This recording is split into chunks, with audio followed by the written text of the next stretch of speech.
are muted, Gertrude. Good morning, everybody. Wonderful to see you all today. How is everyone? Good. Good, thank you. I don't believe we've made it to day 9 of our Herstory online summit. We have heard some amazing stories in the past 8 days. 2 more days to go. And Yes. really a pleasure to have you both here sharing the 9th day of our summit. Jerry, I love that quilt behind you. Don't tell me you made that. It's one of the humanitarian quilts that I'm making for the people in Ukraine. Yeah. Oh, wow. There's a group of ladies here making quilts for the people just for comfort. That is beautiful. Thank you. It actually, I just finished quilting the 4th one and I'm just sewing the edges now. This one's the only one I've got completely finished. And so I've got these 4 that'll go and then I'll start the next 4. It's a real labor of love. That is exquisite. Thank you. It takes this particular pattern takes a long time. I'll probably do tulips on the next round. Okay, keep showing us what you're doing. I just got tired of that ugly wall behind me, so I thought I'm gonna pull my clothes up. Hopefully it doesn't fall down during the broadcast. Awesome. Beautiful. Thank you. And what a thoughtful gesture, hey? Well, I don't even know the lady that started. I just heard through some friends that quilt that were doing this, and so we just making them and send them over. I met her once, but I mean, she's not even someone that I know very well. But just the idea that all these women that quilt are making these quilts, I feel like I'm part of something really big because she's got thousands now. Wow. Yeah, because all of us are doing it, and there's a lot of quilters here in Utah. That is incredible. Thank you. Absolutely incredible. And this is the thing, right? We can all do something to help with the war in Ukraine. Yeah. A gift like that just means to somebody who's in the middle of a war zone, someone in the world is thinking of them. Right. And they're not alone. So I really love that idea. Thank you. It is really helpful too. I know that there's a lot of people that are out of their homes, and to have something comfortable when you're not even in your home would be nice. Yeah. So that is awesome. So, ladies, what is the lineup for the day, Miss Ruth? So this is the second last day of our program. And again, we have a great lineup of great speakers, wonderful stories that we're going to hear.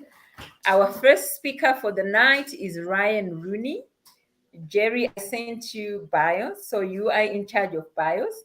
Gertrude is in charge of the videos, and I'll be going through the program. So, okay. Jerry, will you read Ryan's bio? I know it's very short. I sure will. Thank you. Yeah, really short. Ryan Rooney, head basketball coach at Afra Oz Care Incorporated in Dandenong,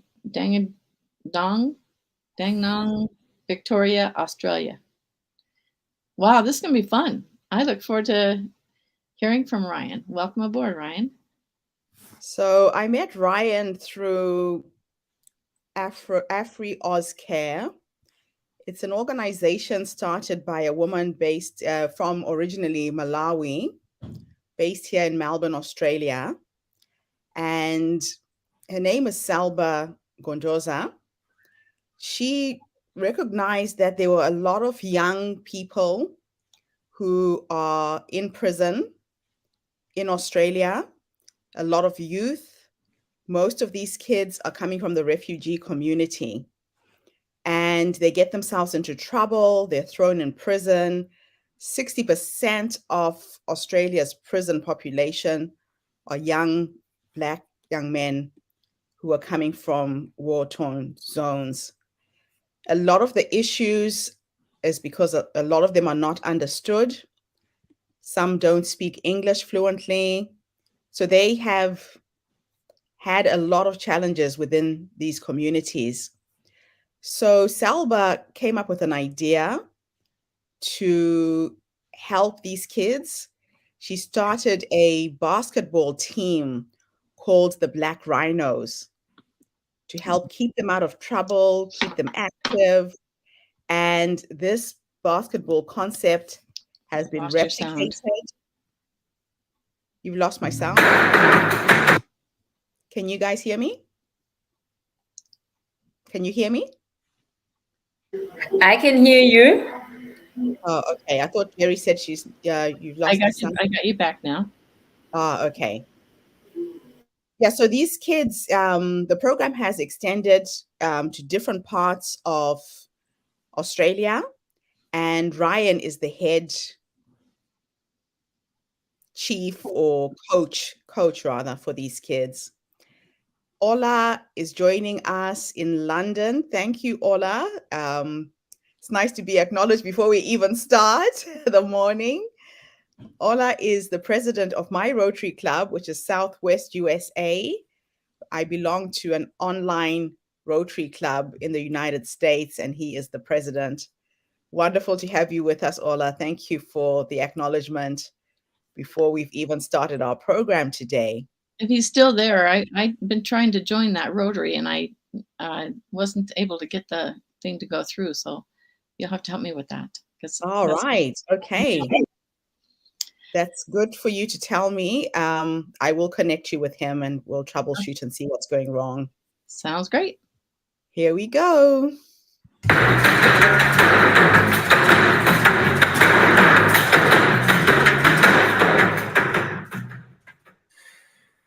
Thank you for having me on here, Gertrude. My name is Ryan Rooney. I'm based in North Dandenong.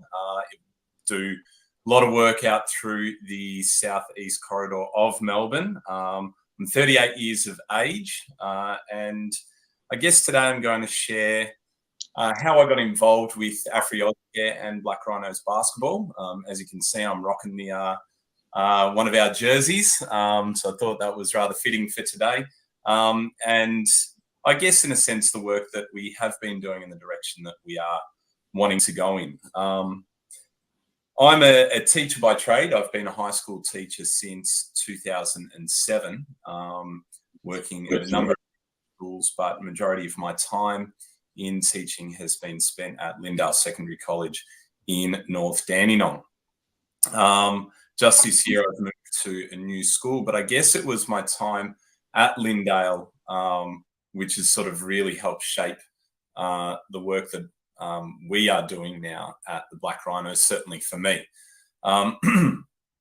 North Dandenong is a very multicultural area. In fact, last time I checked, the city of Greater Dandenong was the most multicultural municipality in Australia.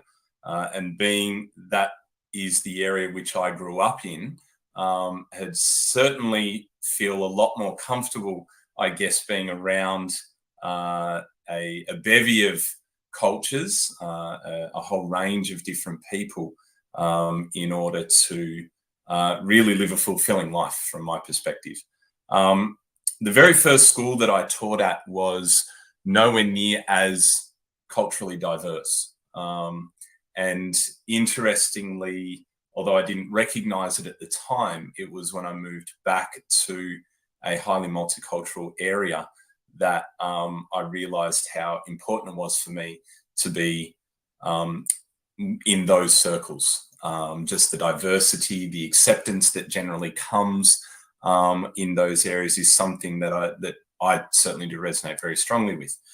I spent the early years of my career with a heavy focus on developing sporting opportunities for young people, to just give them the platform to see what they could achieve, to give them the platform to see how successful they could be.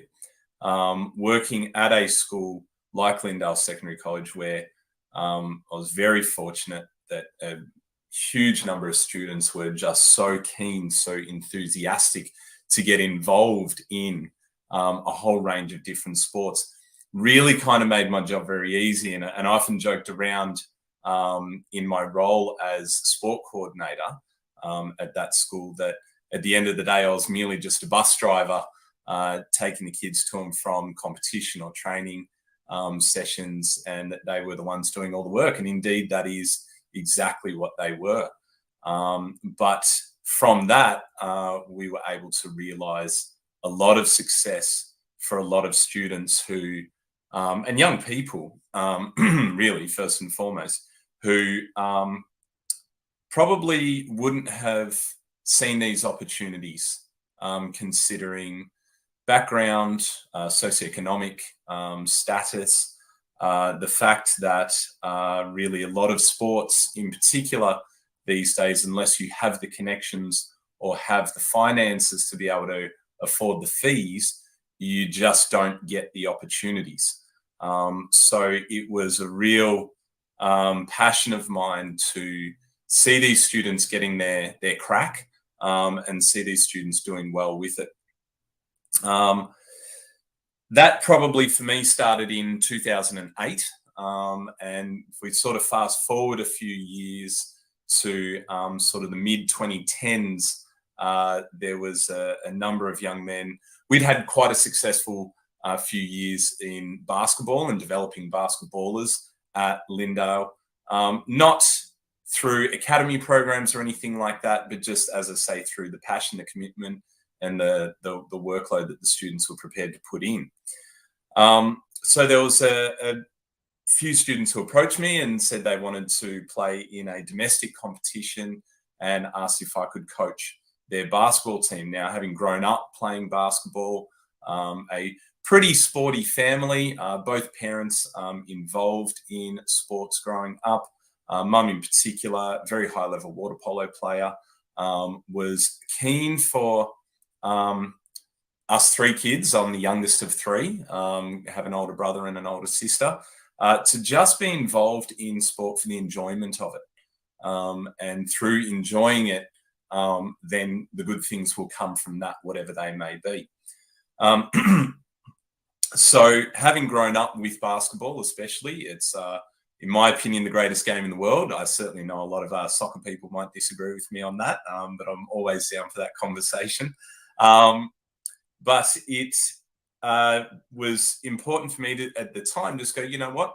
Yeah, I can sort of put in the time commitment with these young folk, give them the opportunity to play basketball that they weren't necessarily getting in a unit that they enjoyed working with, their group of friends. And it kind of grew from there. I guess as a coach, and again, with the quality of players that I did have, that we're all working with, there was some opportunities that came up at representative level basketball in under 20s men's, and sort of through that and working, especially in Dandenong, with a significant number of young South Sudanese people. There was one coach in particular there, Robert Labalu, had taught his son and was coaching his son a little bit in domestic competition as well. He and I often would talk, quite extensively about basketball. We'd go and watch a few of the young boys playing in their their representative competition for Melbourne Tigers. And we'd often sit on the sidelines and just sort of call either what was happening or what was going to happen. And, there were some great sideline conversations there.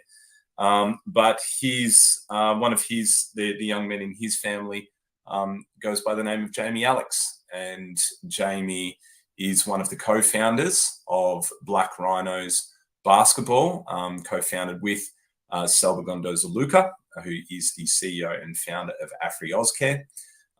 And it was about 6 months after the Black Rhinos basketball program launched at Dandenong Stadium that Robert approached me and said, listen, my young boy Jamie is working on this Black Rhinos program, and he'd love you to come along and, just help out with some of the coaching side of things. I feel being a PE teacher sort of certainly does put me in a good perspective to help, guide some other coaches, but also understand the deeper lessons that do come from physical activity and certainly engagement in community sport.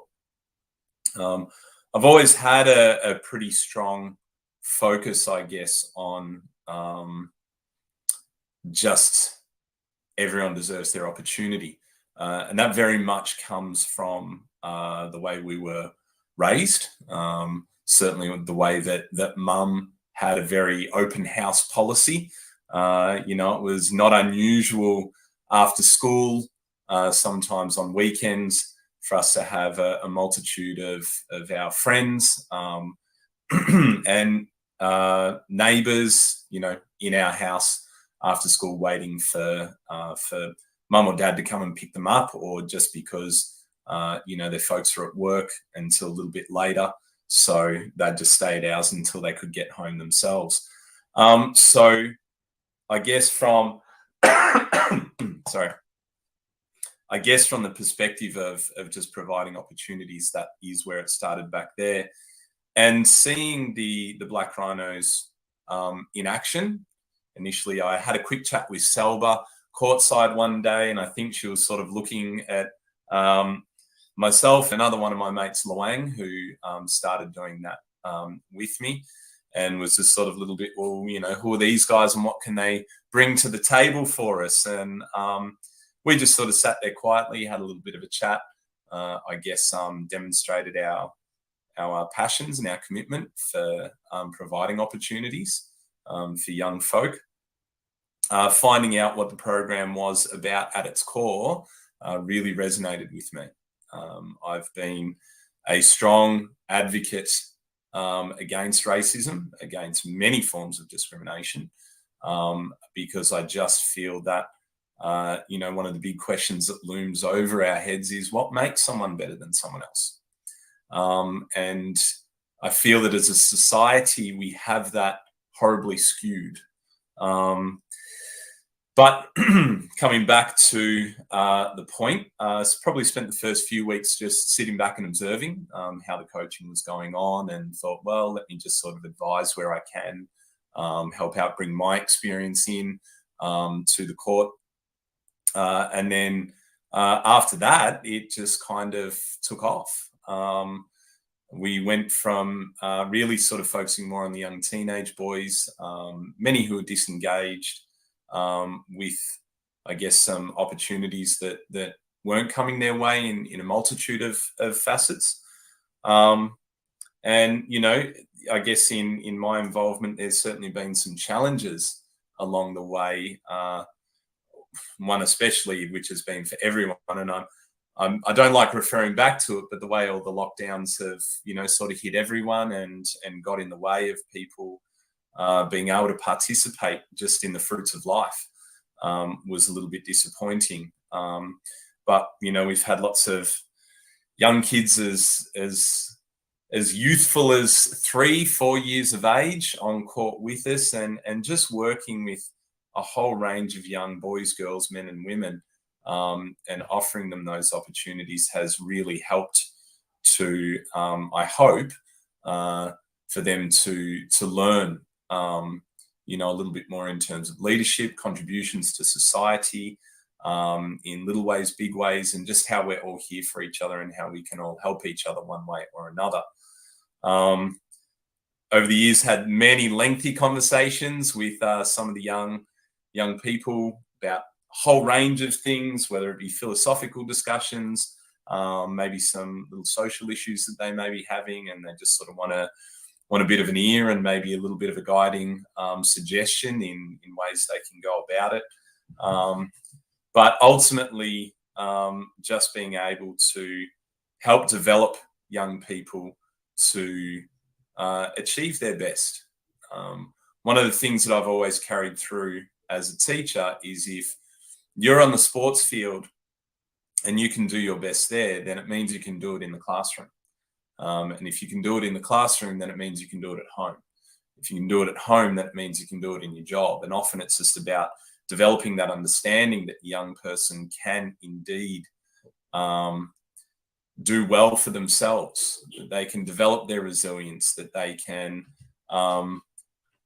understand and seek opportunities, and then just push and strive to become the best that they can possibly be, that goes a very, very long way in having an impact on people's lives.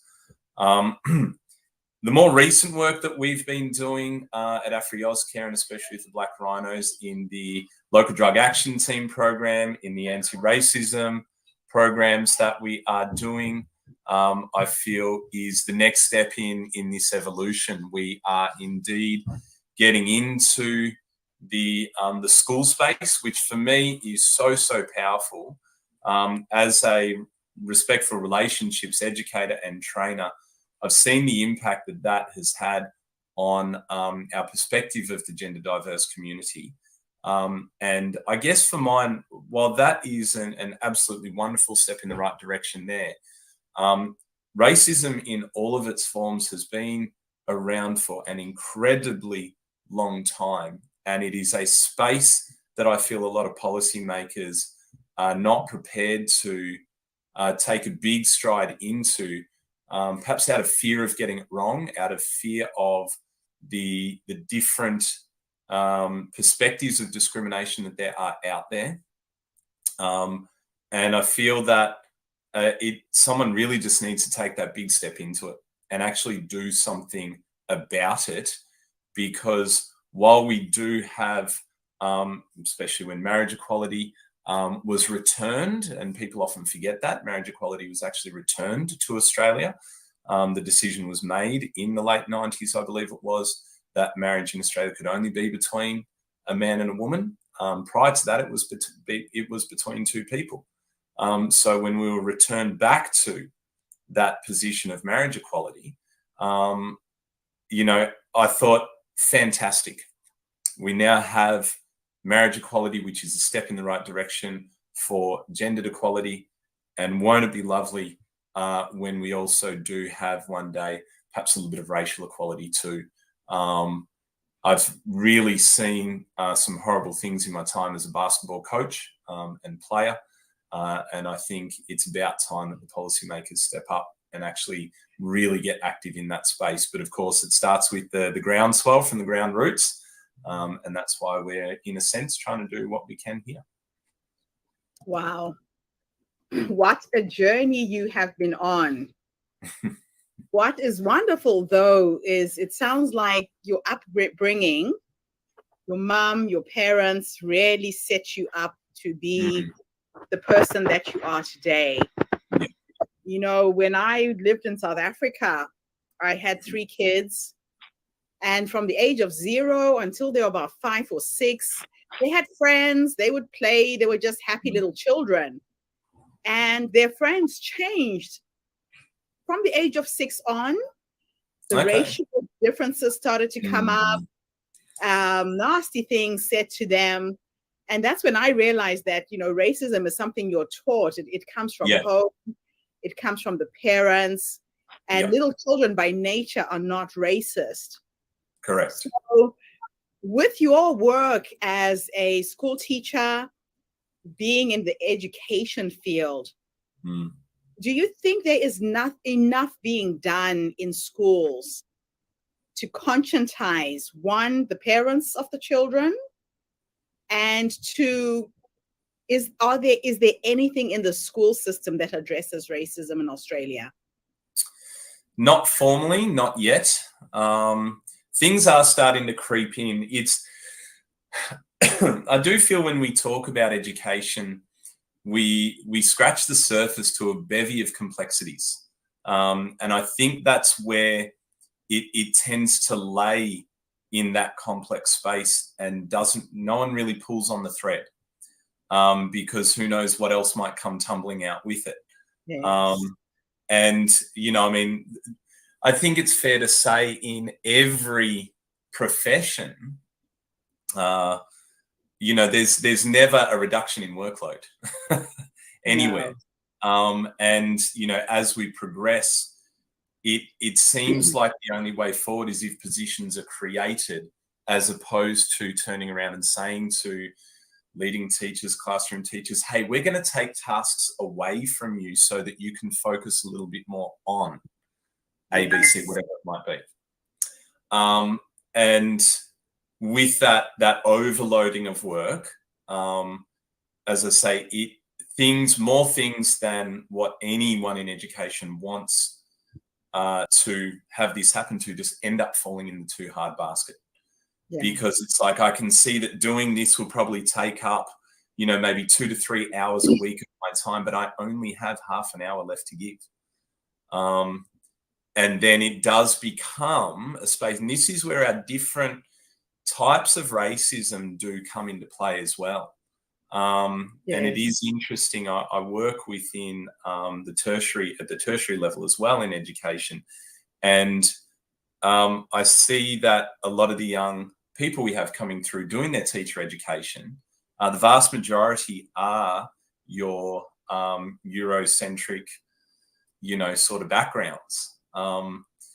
And when, especially the schools that I work in, that is not representative of the student population at all. No. When we're talking 90% of teachers in a fourth year education course are white, middle class people.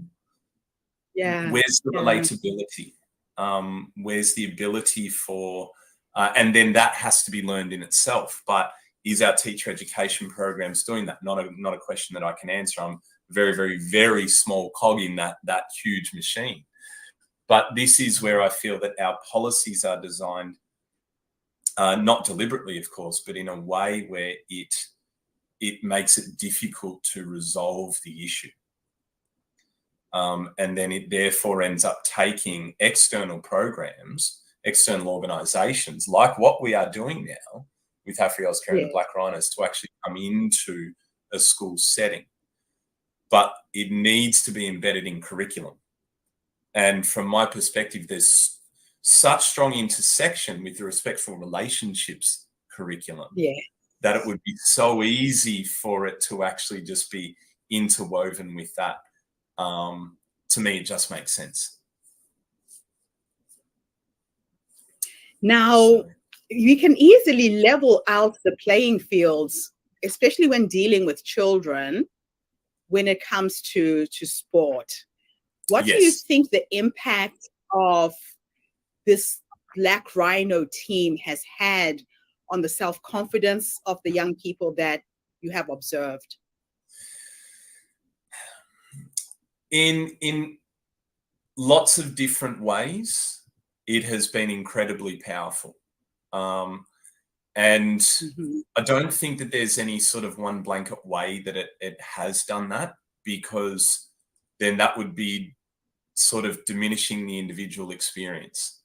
There are, for example, some young people who are very high quality basketballers who just aren't getting their opportunity up at the high level that they deserve to be getting, because either they're an unknown, or they can't financially, back the development pathway.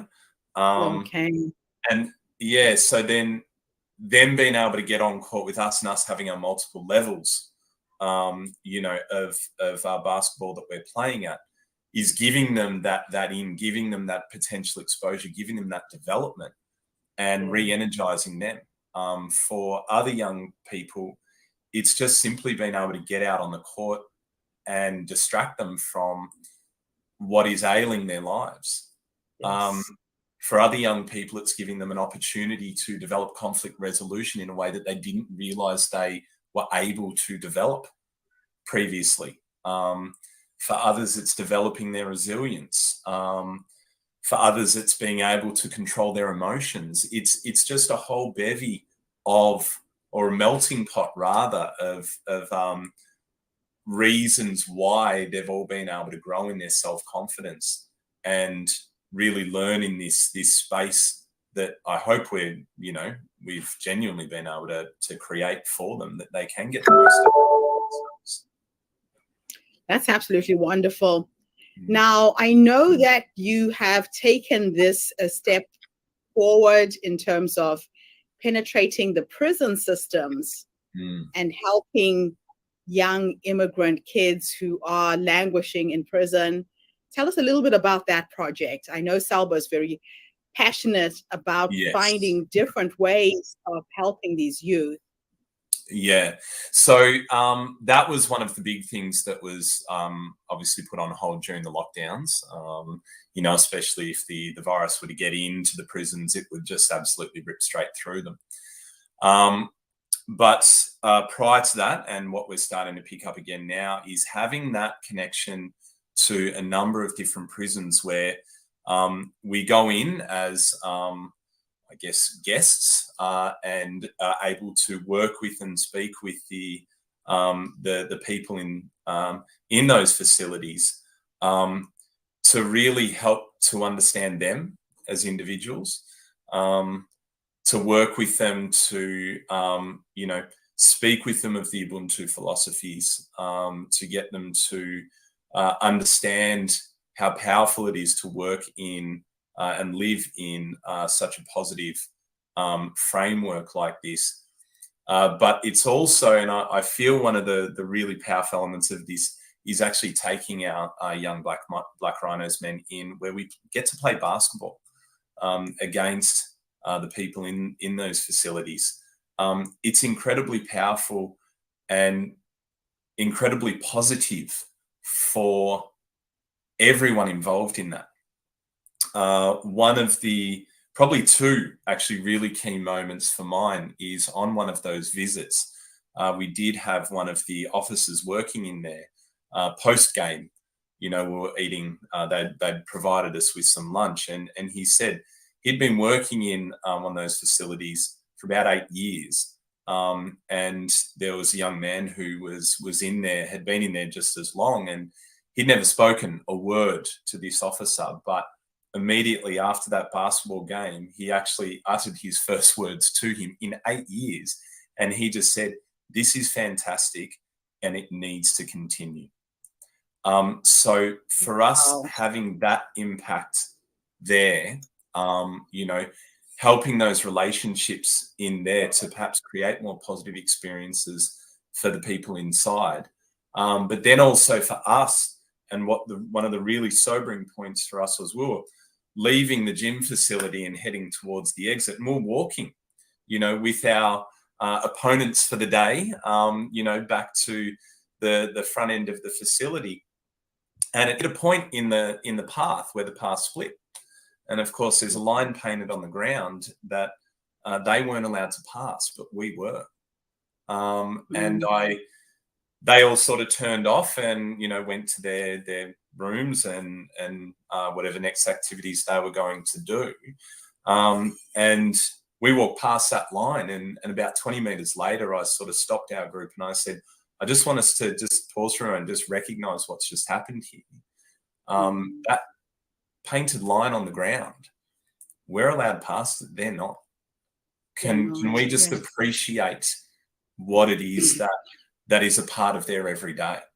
What it is that they are, you know, the lives that they are living in here, and the disconnect that they have from the rest of the world because of that."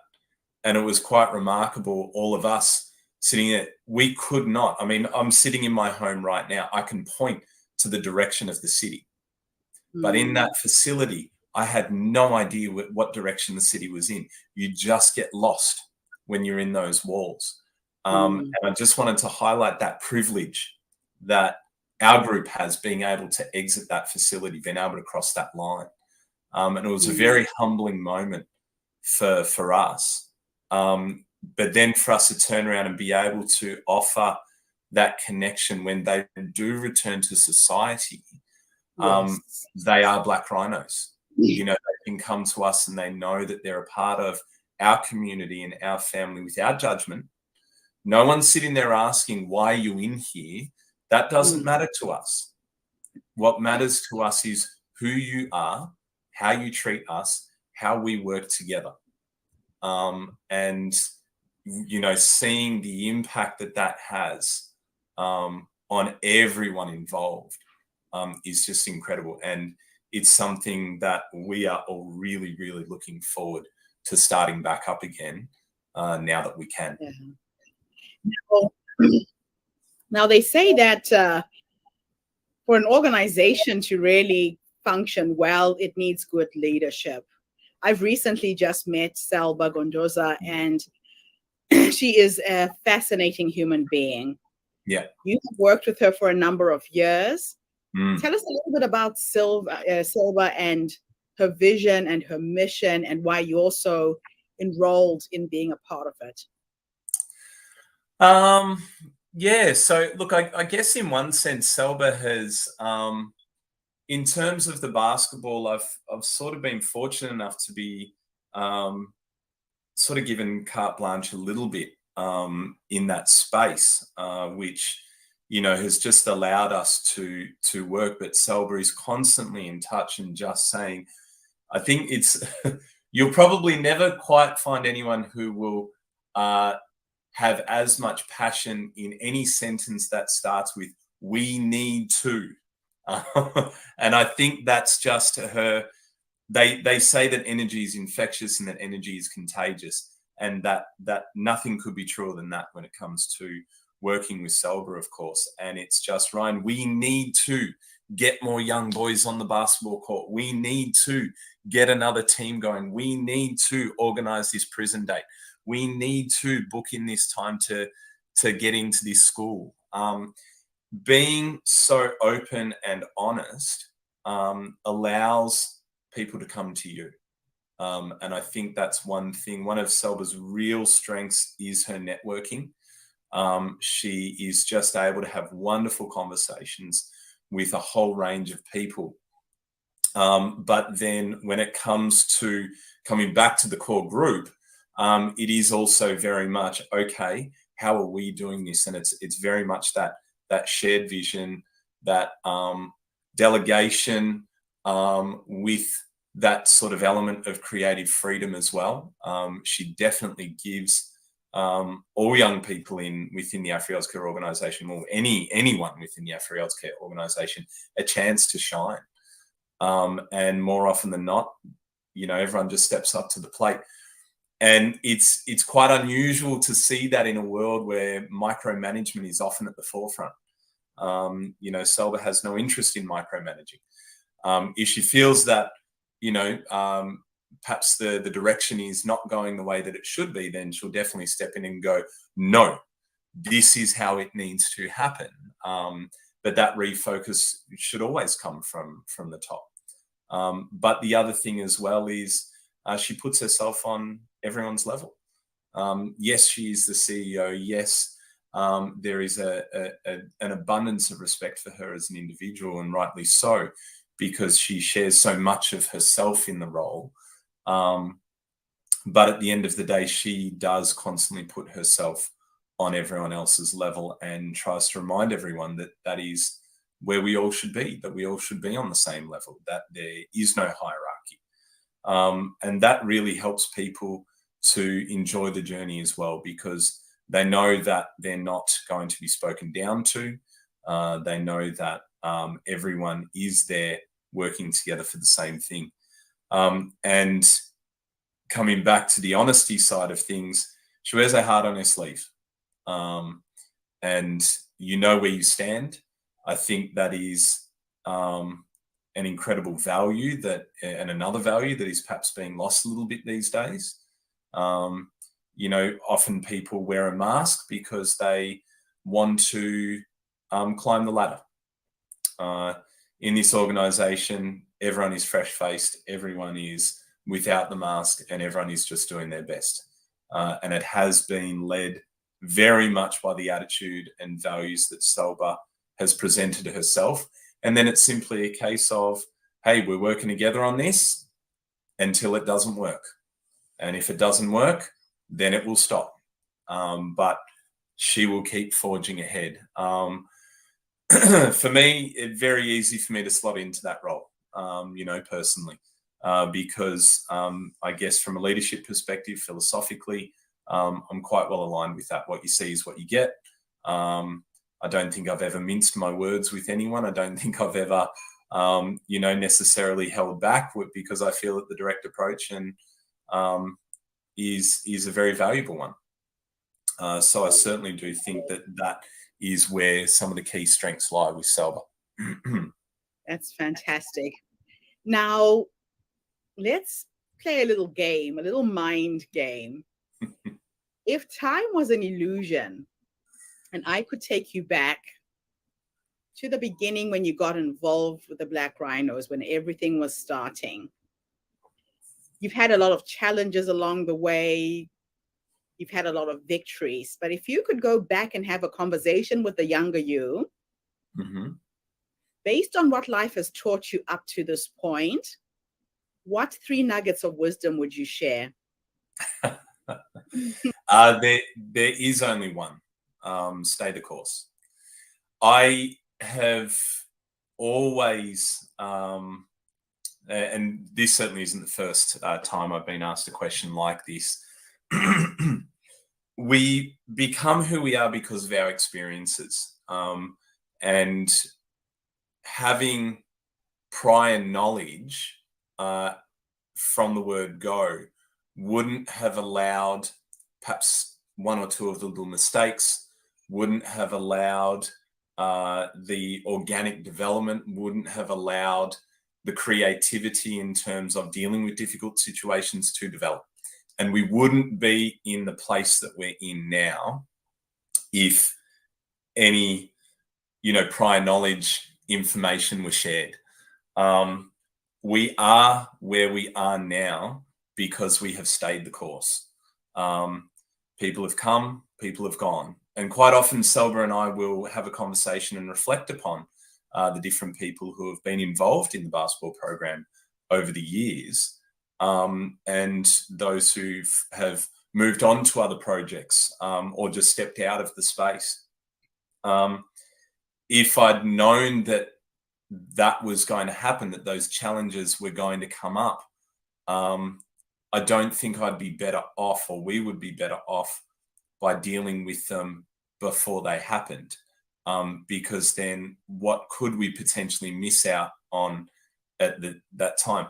My teaching background is physical education and psychology. And I've always been fascinated by, especially Schrodinger's cat, and, the fact that a situation isn't what it is until it is observed. And until it is observed, then it could be one of millions of different possibilities. If we changed our course by merely half a degree, we could be better off, we could be worse off.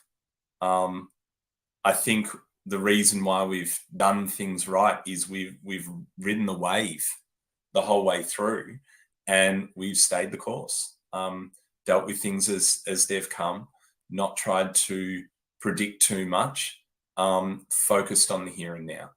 And I think that is an incredibly powerful message for anyone and everyone. We often try to jump the gun a little bit and sometimes go, well, what if? Okay, well, if that happens, we'll cross that bridge when we come to it. I love it. Matter of just taking one day at a time, one challenge at a time. It's the only way to do it, right?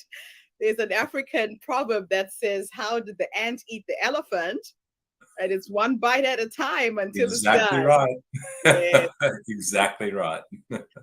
All right. So now let me take you into the future. Yep. You're now 100 years old, maybe 120 with science and medicine. And you are sitting in your rocking chair, surrounded by your dogs, your cats, your husband or your wife, whoever it is. And you could reflect back on these hundreds of children's lives that you have changed just by being you. What would you say to that wise man who has led you to this point? I don't know, really.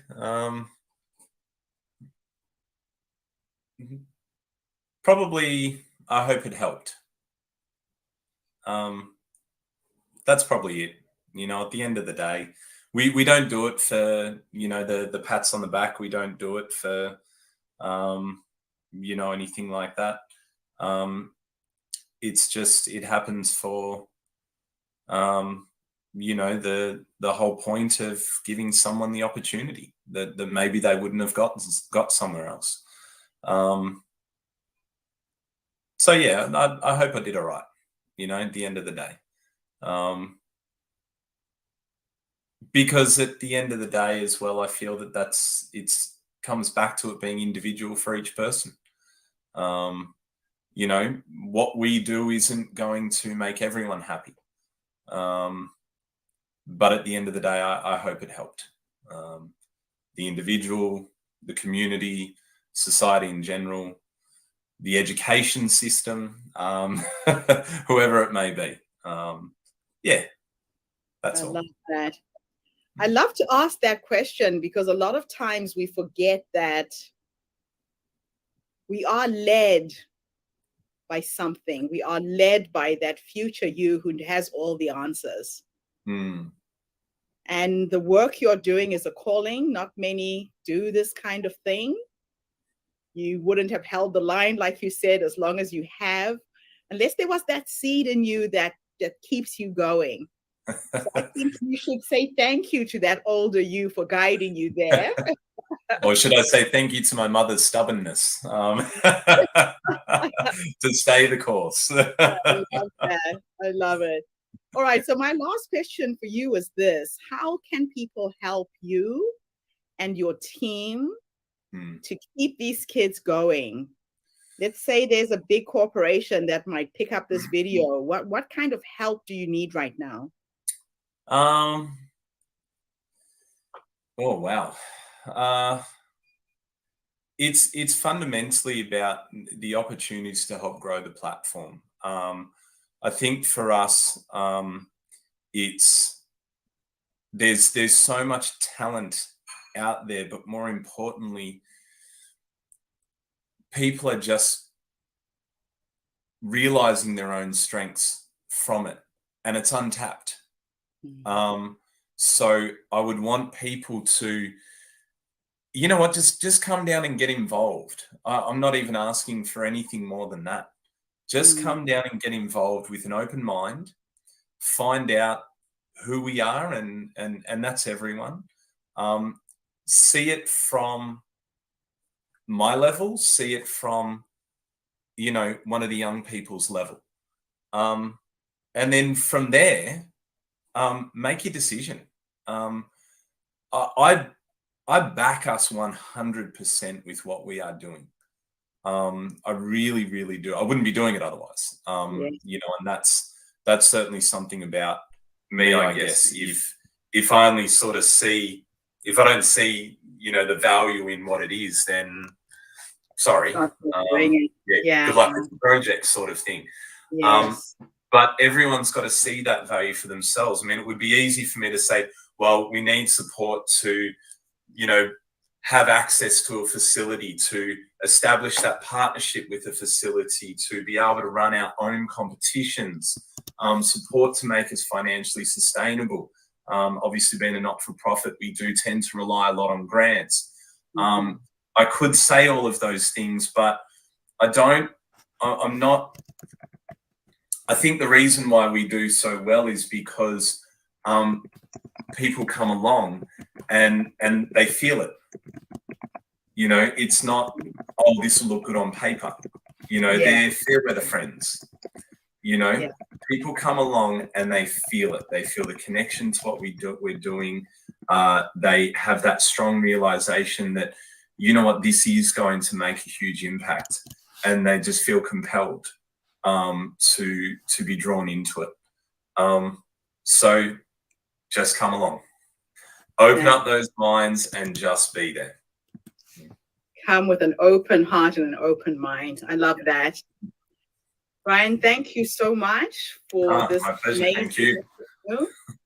Thank you for your work with the Black Rhinos. This is a generational gift that you are giving these children. And as an African mother, from the bottom of my heart, thank you. My pleasure. My pleasure. And thank you to everybody who's tuned in today. You know, the world needs change makers. Mm. The world needs those foot soldiers who are on the ground doing the work. Today, we had the pleasure of meeting one of those men. So if you have a vision to change something in your society, in your community, just step up and do a little something. It goes a very, very long way. Ryan, don't go away. No I'll be back worries. tomorrow, everybody. Have a fantastic morning, day, or evening, wherever you are in the world. And bye for now. Thank you. Thank you, Ryan. But don't go.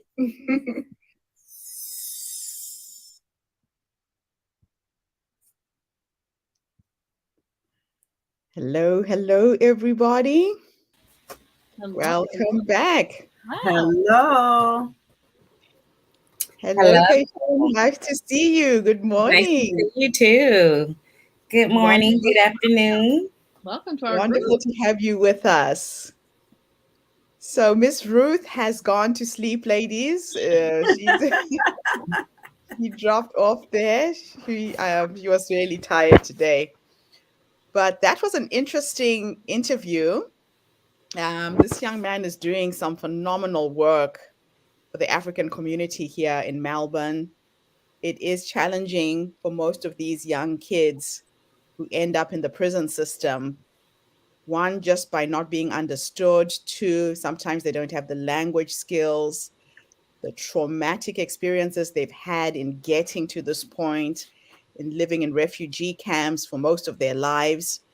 So conflict resolution is a big issue. And I love the program that they're working on. Any feedback, Jerry, Terry, Shauna, for Wow. this presenter before we move on? I had two things I wanted to say. It sounds like a magnificent program. The thing he said that I really, really loved is then when they have a student who can do really good at sports, then they have the ability to do really good in school, and they have the ability to do really good at home, and they have the ability to do really good in the workforce. That's pretty big. That is like I worked in the education system for 12 years, and when we got to see kids who figured out I worked in high school, that figured out in their freshman year that they had to work towards becoming an adult. And I worked with deaf kids, all of the deaf kids, and but I saw them grow up in those 4 years, like grow up from a squirrely to an adult, applying for college applications. I'm big on college, especially when you have a way to get free money for school. And I would talk them into applying for all these scholarships. And when they get the scholarships, they would just be so blown away because they never thought a deaf person could get a scholarship. Of course they can. But if they didn't come from a family that really spoke the language, they didn't sign, then they didn't have, there's so much they miss. Yeah. And so during those 4 years, it's really important to feed them that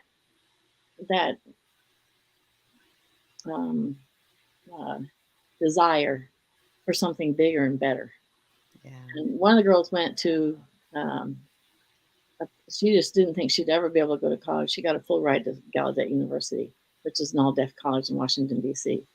And all the kids got some kind of scholarship if they apply. And that's with all kids. All students in high school should be applying for scholarships because there's scholarships that never get used. Yeah. Which is tragic because a lot of them don't go to school because they can't afford it. And whatever the case may be, I would like to share one other thing. He talked about the young man who didn't speak. And that happened to me. I was working at the high school, and I like doing humanitarian work. And our deaf kids, there was 17 of them, had never met deaf old people. Like I don't know if they thought, because most of them didn't have deaf parents. only 10% of our deaf kids had deaf parents.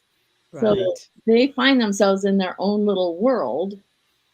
And so the quilt behind me, I got them to do quilts, make quilts for the elderly. And there was a home for a deaf adult elderly people. And we made a plan. They would make the quilts, and that we would take a bus and we'd go over to the convalescent home, and they'd give the quilts out to whoever they see there, which went really well. We had this one student. There was a classroom next door that was an SED, which is severely emotionally disturbed kids. And one of the boys there had not spoken for 4 years. Something had happened in his life. Nobody really knew what. I mean, the teachers knew, but we didn't know. We weren't privy to that information. And so, and his name was David, great big kid, really big guy. And they brought him up. Everybody was making quilts, boys and girls. And actually, by the way, the boys were making nicer looking quilts than the girls because they were so intrigued by it. And David sat down at my table, and I'm trying to teach him how to make the quilt, but he doesn't speak. So I'm showing him how to do it, showing him how to cut, showing him how to piece the pieces together. Because we did quilts like this one. We did designs. And they took time. And so David loved it. And about the third day, he started talking to me. He had not talked to his teachers or anyone at school in 4 years. But he started talking to me. And so, I mean, a lot, but, there was some conversation. And then by the time, one time I had to be out for a day. I don't remember if I was sick or where I had to be. Anyway, I came back to school, and David got busy cutting. And he cut so much fabric that he ended up making 4 quilts. Everyone else made one, and he made 4 quilts. And so there's leftover fabric. And this is the point of this is there's this leftover fabric. And by this time, he's talking to me quite a bit. And the teacher on the other side kept saying, "I don't know how you did that, Jerry." I'm like, "You just gave him a chance to serve. That's a big thing." Mm-hmm. So one day he had all this leftover fabric after he did his 4th quilt. And I said, "So David, since you're almost done with your quilts, why don't we make some hot pads for your mom?" And then all of a sudden I hear, Jerry. And he didn't say anything. He didn't say anything yes or no, or didn't respond poorly, just didn't respond. So the teacher from the SED class called me over and said, "Jerry, that's not a good thing to say." The reason he didn't speak is because he had witnessed. It's 4 o'clock. Witnessed his mother commit suicide. And it was so traumatic. And here I am telling him we're going to make something for his mother. So the next day, after that, the next day I said, "Okay, David, how about if we make some," because they were masculine colors. "Why don't we make some for when you get married and you can give it to your wife?" And he just lit up. So he didn't, luckily I didn't set him back. Yeah. But, we weren't privy to the information until I opened my mouth and put my foot in. But it was such a great, yeah. And I was the first person. He went and got his driver's license. And I was the first person he wanted to tell he got a driver's license. Oh, gosh. That is so beautiful. That's a beautiful story, Jerry. Yeah, working with kids can be challenging. Yeah. What a privilege. Terry, do you have any feedback for Ryan before we move on? Yeah. Based on Jerry's story, now education is letting teachers be aware of problems and concerns and whatever trauma incidences that students may have gone through or are going through. So they finally realized it's important for teachers to know that. And as an educator myself, that's really good, because sometimes you could say some things and not even realize what the issue was. Yeah. So now they're allowing that. They've become more. It's more socially acceptable to let the teachers know what's going on, because you're in school so long with the students. I was just an interpreter, and so I guess, and I wasn't really in that program. So I guess I'm sure the aides in that classroom knew all the things of his challenges. But great kid. Yeah. had a blast the day he got to give out 4 quilts at the convalescent home. Oh, wow. Great. Wow. Great. Amazing. So, ladies, we are going to move on to our live speaker. We have an amazing woman whose video we played in the beginning of the summit. Mm-hmm. And I have since caught up with her, inspired to start my own brand of cosmetics with her help. Wow. So, Jerry, you'll read her bio, and she will launch into a 15-minute presentation on how she's helping entrepreneurs create their own signature cosmetics. And then we'll have the Q&A session with you, if that's okay, Miss Brooks. Yes. I was so glad that you could join us. Okay. I received a thing with You don't have to read the whole thing. okay.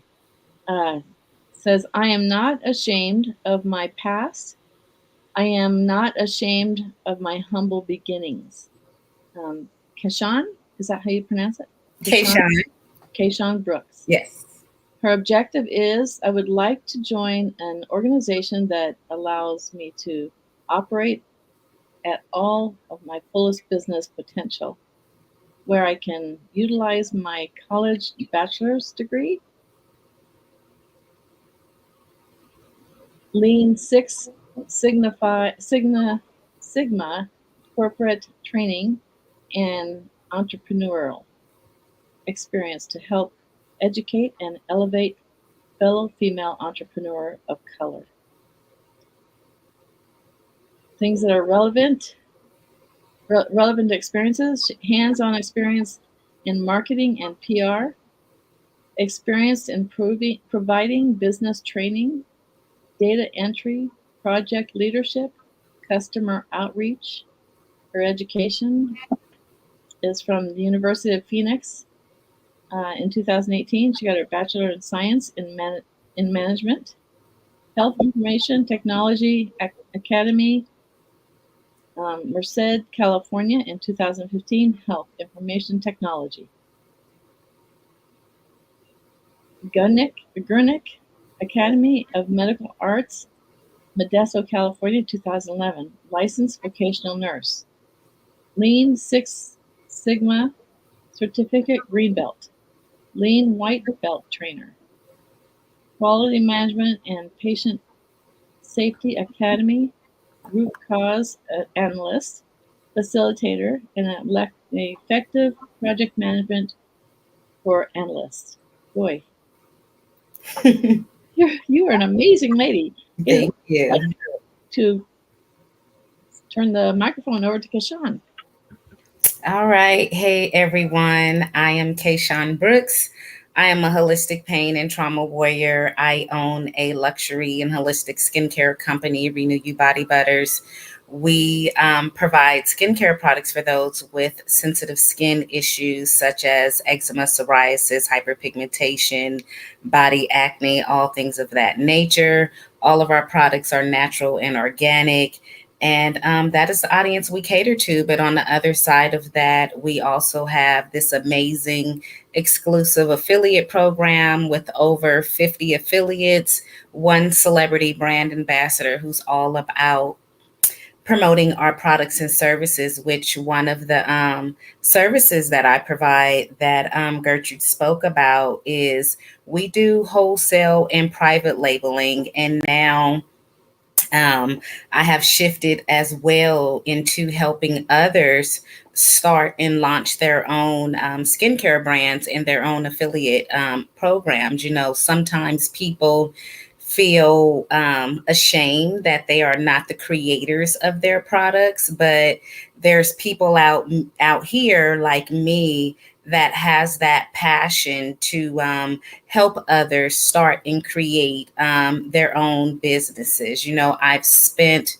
over 15 years, almost 15 years, customizing products. That goes back to my youngest son was diagnosed with eczema. It was as an infant, and it was very severe in regular traditional Western medicine wasn't helping. All doctors could do was give them steroids and sleeping medication. And as someone myself who suffers from skin conditions too, I didn't want him to go through what I went through, growing up, because kids and people, sometimes they can be harsh and mean, the stares, and he was already shredding his skin and having blood infections. So I spent, that time, over a decade, for, learning about ingredients. I do have a background of working in the medical field for 20 years, 10 as a nurse. And so I love science and, looking for a solution. And during that journey is when, I learned about the difference of using organic products versus non-organic, removing artificial dyes and colors and artificial fragrances, and removing alcohols and preservatives, to watching how sensitive skin responds to that. So I've spent the years, and went through that journey. So now I am helping others create the products that they want to launch for their clientele. You can be just, a random person just wanting to start your own skincare cosmetic line, or you can be an esthetician school or an esthetician already, massage therapist. I have nurses. I have all kind of people from different backgrounds, makeup artists, beauticians, who I make products for. I find out who is the audience that they want to cater to. And then I can formulate, we get together and I can formulate, those products for them and for that audience. Again, I've spent that time, those years. So whether you're addressing a younger crowd, an older crowd, someone who has dry skin or oily skin, I have that knowledge to help you for that. And part of working with me is I help customize what you want specifically to who you want to cater that to. And that's something that I'm doing with Gertrude as well. But I tell people, if you don't want to spend the time taking that journey, which, I do encourage others, if that is their passion, to learn the ins and outs and the ups and downs and the good and the bad and the ugly throughout the journey of customizing your products, do that. But at the same time, you have people like me that is out here who can help you from A to Z. In my package that I have now, I provide a limited, I believe it's 24 pieces of product. You get that 30 days of consultation with me. I give you my ebook, which is 10 reasons to, no, 7 keys to finding your next affiliate and brand ambassador, because I feel like every small business owner should have someone helping them represent their business. You don't have to build your business on your own. You can have others. I'm over 50 affiliates plus a celebrity brand ambassador, and I give you templates as well to customize. So when you work with me, you're going to be we will be customizing and putting together a luxury skincare or cosmetic lines, because I only deal with natural, organic, high quality ingredients. And just to give you an example of when I mean high quality ingredients, that is, I would say a large majority of people who formulate products, the rose essential oil they may use, you can get it, from a health food store, Walmart, Amazon, or anything like that for $50, $60. But where I source my rose essential oil for a 1 ounce bottle is $300. And that's because I want high quality products, high quality ingredients. Someone who personally experiences, skin issues, I know what it's like and what it feels like to want to reduce the itching or clear up a blemish. And I don't want it to take months if it can take days and weeks to be able to see a difference. So that is what you get when you work with me. You're going to be creating a luxury skincare line. But I wish, I could have had someone like me who has that knowledge and that experience to guide me through this journey that I've been on for almost 15 years. But I've officially been in business with my company, Renew You Body Butters, for 4 years. But having that guidance, I would be a lot further. And, part of being in this world and being a blessing to others is being able to give back. And so that is what I'm doing. I'm giving back. I'm helping those who have that interest in giving them that support and that guidance so that they can be successful in their launching their skincare or cosmetic business. And I'm excited to work with Gertrude. We've been, picking out her containers and picking out the products. And I love being able to help others. There's 7 billion, 8 billion people on the planet. There's no shortage of people who we all can't serve. We only can handle so many customers. So, there's hundreds and thousands of us that we can work together and have you directing your specific target market. And it doesn't necessarily have to be someone with a specific skin condition. It can be people with regular skin. Just because you have regular skin, no acne, no blemishes or anything, you still need to clean and maintain healthy skin. So if that is something that you are looking forward to, you can work with me to do that.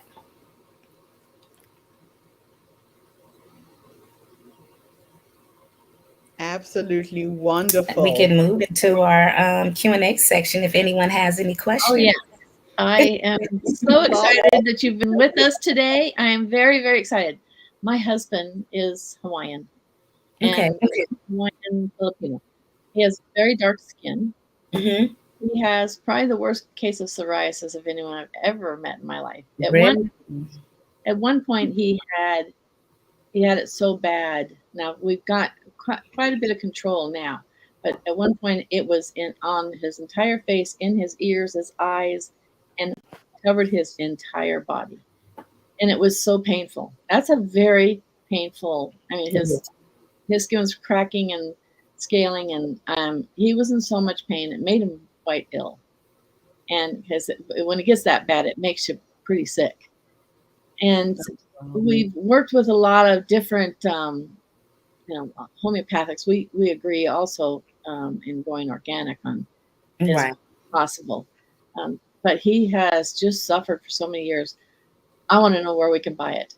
I have a lot of grandchildren, and at least 20 of them suffer with psoriasis. Wow. I think it would be really exciting to find a product that everybody could get. None of them have as bad as Grandpa did. And of our kids, I think probably 7 or 8 of them have small areas of psoriasis. I'm not surprised. 3 in 10 people deal with some type of skin condition, all throughout the world. So it's very common. And one thing about me, I know my products don't work for every single person. This is the nursing side of me coming out.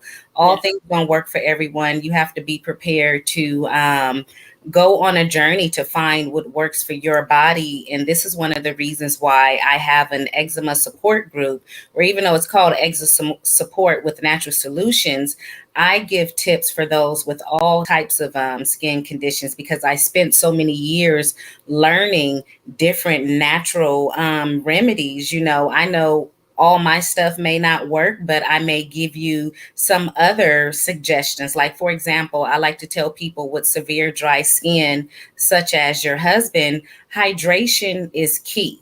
And it's very important where you have to make sure you're drinking internally enough water. And even when you're taking a shower or a bath, you have to give your skin time to absorb that water. You can't go take no 5-10 minute shower or bath. You have to be in there for 20 minutes, 30 minutes at a time to give your body enough time to absorb and get hydrated with the water. And when you come out of the tub or the shower, do not use the cloth towel and dry your skin off, because all that towel is going to do is absorb all of the water that you just spent all that time hydrating your skin. So if you actually leave a light film of water on your skin and then you come with your oil or heavy cream, it will help seal in the hydration that you receive maximum moisturization with whatever you're using. And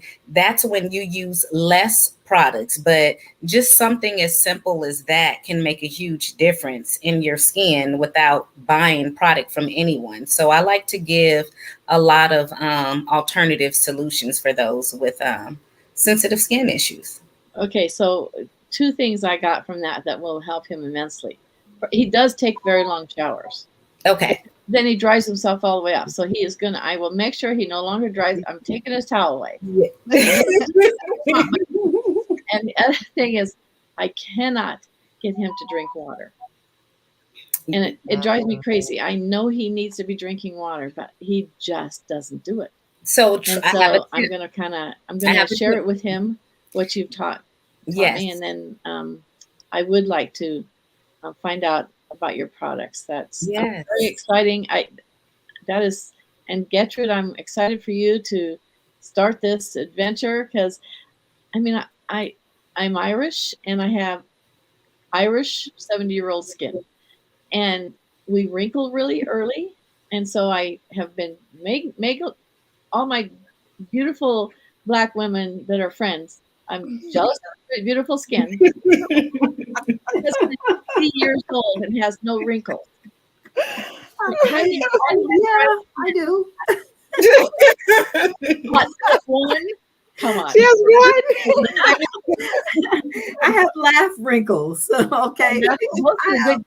I have the laugh wrinkles here, you know. Yeah. So yeah, I just, my son, when I was young, he was young. One day he says, "Mom," because I started wrinkling pretty young. He says, "Mom, I wish I was Black, because I know when I get older, I'm going to have wrinkles like you." Oh my gosh. we had a really good friend that is the same age as me, and she had nothing, not a single wrinkle. My husband's 80 and he doesn't have wrinkles. So, and he's one of the things that, sorry if I can just jump in here. I've had people ask me about my skin. Oh, and beautiful skin. It's something that you said, Sean, that makes sense now. Is I have a routine that I have a shower twice a day. I shower in the morning. I can't go to sleep without showering again. I exfoliate every single day. And my current husband is Caucasian and he does not understand what I do. And I do put lotion on morning, evening. I really take care of my skin. And I just do it because I love being in water. In fact, water energizes me in the morning. I can't start my day without standing in the shower for 20 minutes. Like, the day will just be ruined if I can't have a shower. And same thing in the evening, I can't go to sleep without having a shower. So I spend a lot of time in water. So that's really explained something to me. Yeah. But with the of water, living in New Zealand, there's a lot of moisture in the air. You can literally go the whole day without having to take a glass of water. Wow. So what I do is now I have a drink bottle by my side. It's first thing in the morning. I was reading something about how the Japanese drink 2 liters of water before they eat anything. So before it's your stomach, 2 liters of water first thing in the morning. So I've got my 1 liter bottle. I glug that down before I can't do 2 liters. I haven't tried the 2 liters. But that's what I do now. And if I have my bottle and it runs out, I become aware that I need to top it up. And then I also read that a lot of times, because I'm trying to lose weight, when you feel hungry, most of the time you're just thirsty. Yep. And your brain interprets that for hunger. Mhm. So whenever I feel those hunger pangs, before I reach out for something to eat, I'll drink a glass of water. And if I'm still hungry, then I'm like, okay, it's hunger. That's real hunger then. Yes. So I want to share with people my brand, if you don't mind, Keishan, so that people can get an idea of what's coming. Yes, go ahead. This is going to go in line with my clothing line that I'm also launching this year. So the timing of our meeting was just so perfect. My clothing brand is called Simzi Sani, and Simzi Sani is an acronym of my three children's names. Let me try and find the right page. Where are we? Oh, there we go. So these are my brand colors. It's gold and black. And Simzi Sani, the first three letters come from my oldest son's name. His name is Simbarashe. So the SIM comes from Simba. My daughter's name is Zianda. That's the ZI. And my youngest son's name is Dumisani. That's the last four letters.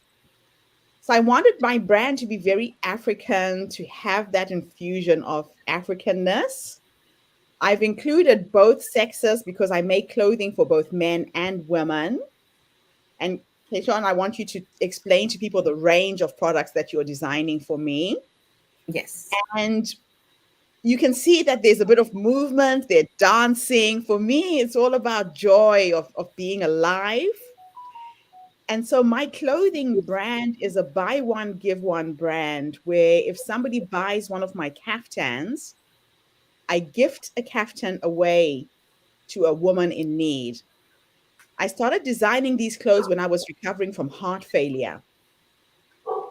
I had put on a lot of weight, none of my clothes were fit. And everybody kept saying I had to work on the inside to feel good. For me, it was how I looked. So I started designing these kaftans that make you look and feel elegant. They come with the head wraps. And so I thought, there's a lot of women like me recovering from heart failure, women who've had breast cancer, cervical cancer, radiation therapy, chemotherapy, and have lost their hair. So every single time somebody buys one of my dresses, they can nominate a friend, an aunt, a grandmother, somebody who's been unwell. It could be someone who's gone through a separation like me, a divorce. They're struggling financially and just need to be picked up. So my brand is a pick-me-up brand. And now we're designing a complementary cosmetic range that goes with it as well.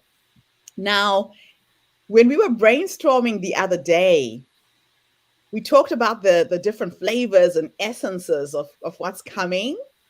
And I really want to infuse the flavors of the South Pacific, in particular New Zealand. Manuka honey is being used by a lot of cosmetic companies globally. New Zealand has a bee that generates this potent honey called Manuka, and it has a beautiful fragrance. It's just the most delicious smell. Very, very expensive, but fantastic for cosmetics. I also want to infuse some fruity flavors. I think some of you know when I got COVID, the only thing I could eat was feijoas. Now, a feijoa is like a guava. It comes from the guava family. The skin is very sour. So if you've ever tasted guavas, you can eat the skin, but with feijoa, you can't eat the skin. It was the only thing I could taste when I had COVID. For like 5 weeks after my COVID episode, I had no taste in my mouth. But if I ate feijoas, I could taste them. So I started going online and researching why did I have this craving. it was almost the craving that you have when you're pregnant. You know, when you're pregnant and you have a craving for a specific food. That's how I felt. But it is a superfood. It is packed with nutrients. It has high quantity of vitamin C, which is what you need when you have COVID as well. So I started exploring things like that. And I'm really excited to see what we're going to put together in the next couple of months and bring that out to the world. So if anybody out there wants to be my brand ambassador for my cosmetics, Terry, Jerry, please let me know. How do you be a brand? I don't even know what a brand ambassador is. So let's explain that, Kayshawn, so people Yes. understand what that means. A brand ambassador or an affiliate is just someone who speaks about and refers your products or services. It's something that we naturally do every day of our lives. We're always telling or suggesting someone, oh, go eat here at this restaurant, go see this movie, go buy a car, go buy this house. We always refer things to other people. So it's basically, you know, what Gertrude would want is for you to be using her products, of course. Sorry, my dog's barking in the background, but you're going to be using the products and then you're just sharing about the products, which you would do anyway. If someone's looking at your skin, or like Jerry with your husband, if you know you use the products and it helps your husband's skin, you're going to tell your other family members about it. And when you do, you receive and they make that purchase, you receive some type of compensation, whether Gertrude is going to have that be free product, or it can be free or it can be a form of payment, you know. So she is going to need that help, you know, and we do it genuinely. And Jerry, I wanted to give you a little tip for your husband. If he doesn't want to drink water, he can eat his water. You know, if he eats the fruit and vegetables that have a lot of high content of water, that will make a difference. But if you can get him to start doing that, you will see a dramatic difference in his skin within 2 weeks. So like watermelon, celery, what is that other vegetable? Cucumber. Those are very high quantity of water, fruits and vegetables. So you can Google that and find those fruits and vegetables. And if he doesn't want to drink it, have him eat it. But yes, Gertrude is going to need her affiliates, her brand ambassadors. A lot of companies, they do this already, but we're going to do it as a family, as a unit. This is a community, and that way you can be supporting her. You're getting your products for free, or you're getting paid a commission on each sale, you know. And that this is the most perfect way to advertise and promote your business as well. Sounds I good. love it. And Terry, I I can will see your hands be are going up there. I will be so happy to use your product from somebody I know personally. You know, I struggle with different brands, and I do all the things that I should, you know, to maintain at Keyshawn. I'll be 73 next month. So I try to do everything. I drink a lot of water anyway, but I just finished eating You a look good, girl. Yeah, you couldn't. I will not believe that you're turning 73.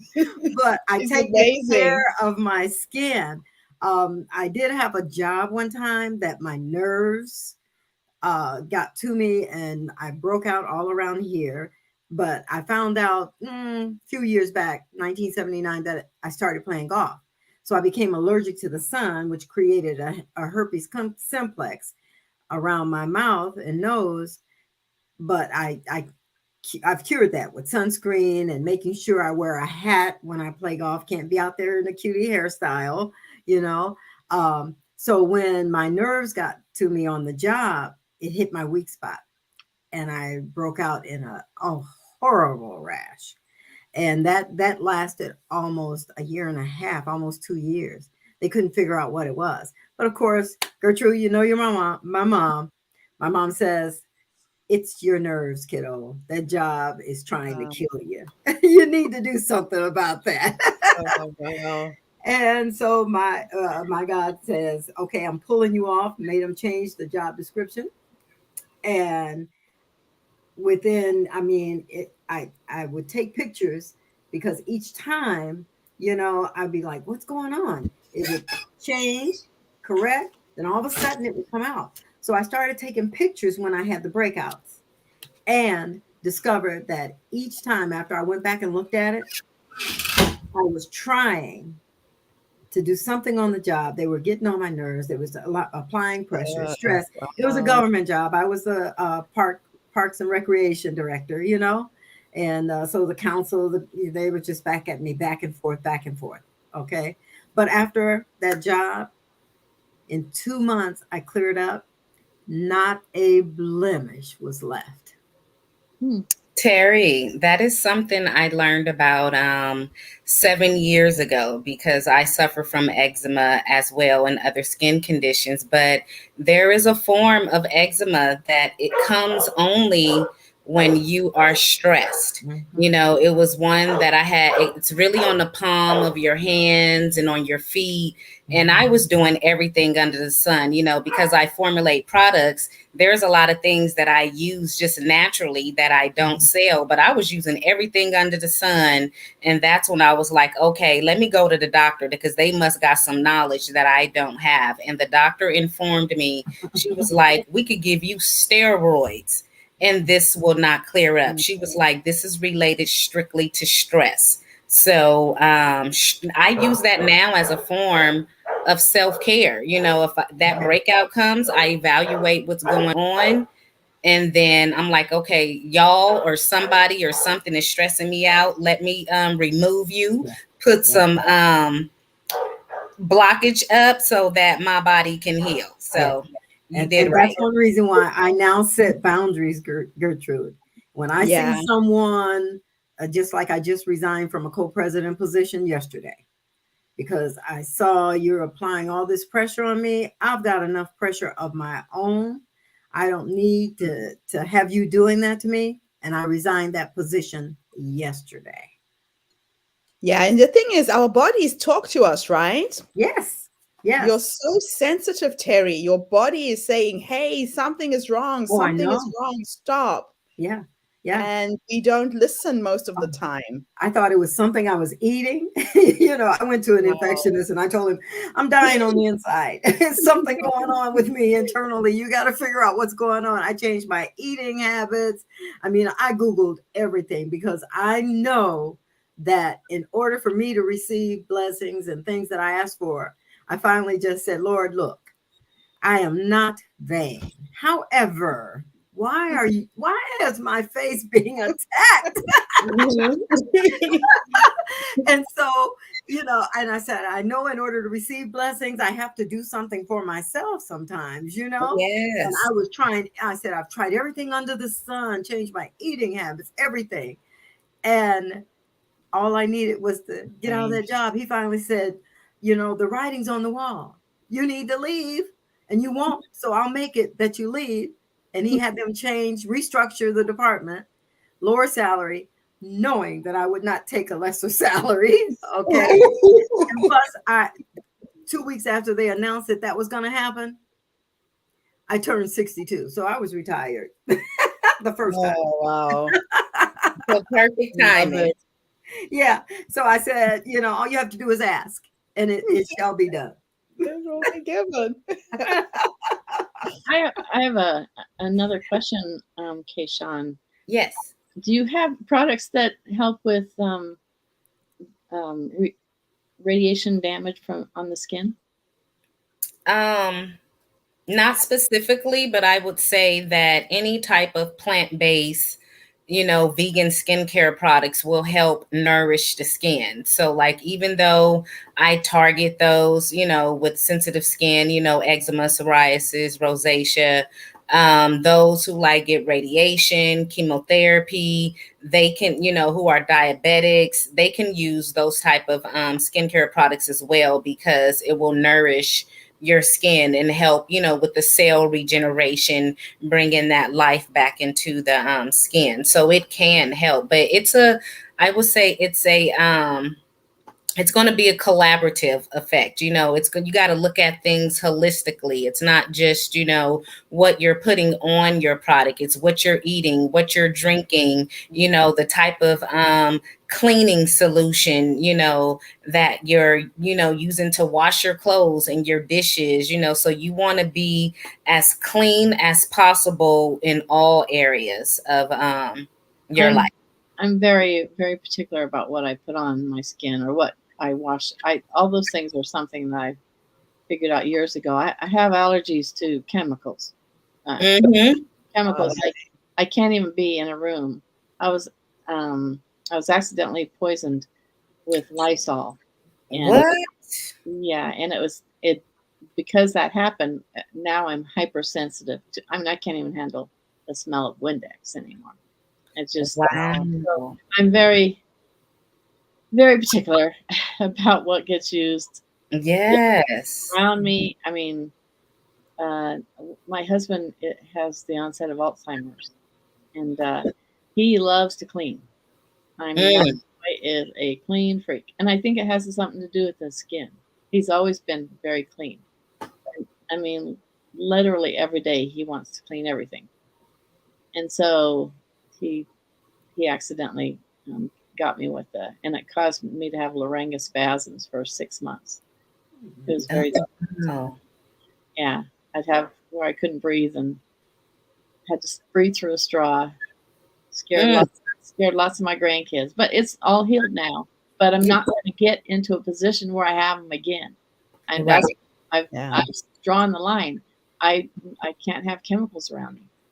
I just can't have chemicals around me. And the thing that we all forget, Jerry, sorry for my interjecting, is the largest organ human beings have is the skin.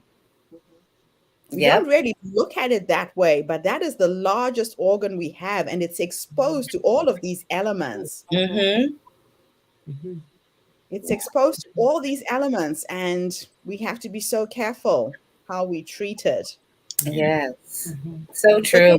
Can you tell people the range of products that you can help us create? Yes, yes. The range that I can help you, everything from head to toe. So like shampoo, hair growth oil, hair moisturizing, you know, with the face.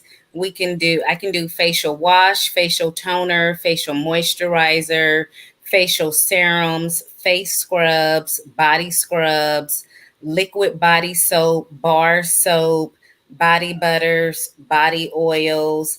And one of the new, for men, we can do beard wash, beard oil. Women like me who have hormonal issues, I get facial hair. I just a few months ago released a hair reducing oil that slows down the growth of the facial hair, and it doesn't grow back. And when it does, the hair grows a lot thinner.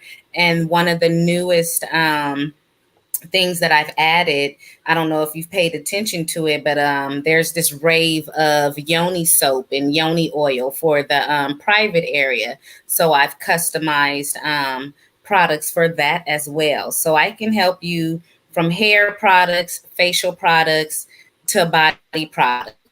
And with Gertrude, we're going to be doing hair products and facial products as well for women, and we're going to be doing a beard oil and beard wash as well. And specifically with my products, because I'm like Gertrude, she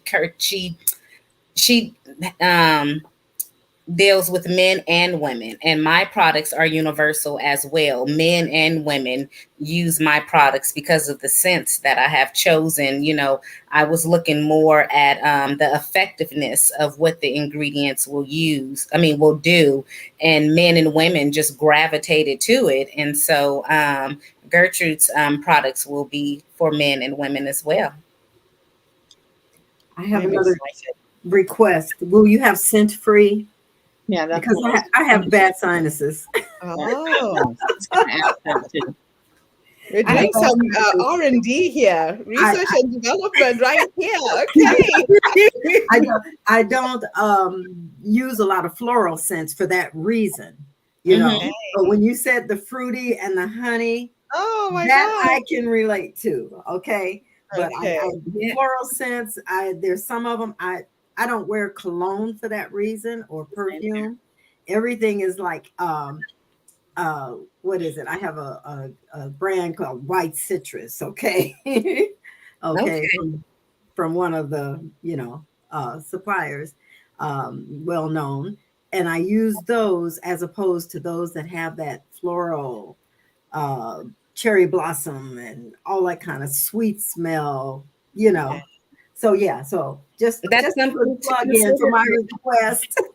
Yes, we're gonna have to talk about that to make sure we have some products that are unscented, because I do Okay. have a lot of scents in my products, but I do have some that are unscented, but I do and then also too, like a lot of the scents you were mentioning, those aren't certified grade essential oils. A lot of things you just mentioned that you're having a reaction to are fragrances, which Yes. aren't real essential oils compared to something that is coming strictly from a plant, that may be more agreeable to your body. And one thing I want to say, I love that Gertrude is using Manuka honey because I use it in one of my products. I learned back in my nursing days, I used to work with a podiatrist for a couple of years.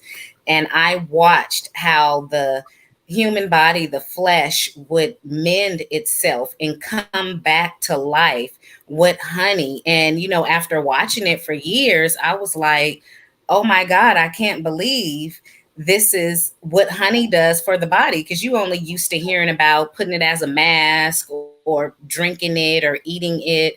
But that sent me on a hunt to learn more about honey. And that's when I found out about Manuka honey. And you have to make sure it's the right grade of Manuka honey because there are a lot of grades of it out here that are not effective and it's very expensive. And so I'm really excited to create some of her products using Manuka honey because it's very healing for the skin. Yeah. Yeah, it's amazing. I was actually thinking of just getting myself a farm and setting up some beehives and having my own bees. Eek. Yeah, I might just do that. This is awesome. Well, I am just so honored that you came to join us. If anybody out there would like a business where you have a coach, where you have a mentor who will take you through step by step how to get into the cosmetics business, get in touch with us. We can connect you with Kayshawn. She is brilliant at what she does. Her affiliate marketing program is a way that you can scale your business really quick and fast, having other people representing you, selling your products. And it's all about collaboration, ladies. There's enough to go around. And that's why I am collaborating with her. So we want to bring you to New Zealand and Australia for our reality TV show. I've already talked to Joachim about you. So he is an investor that we met who has taken on the Herstory movement, and he wants entrepreneurs who have a social impact.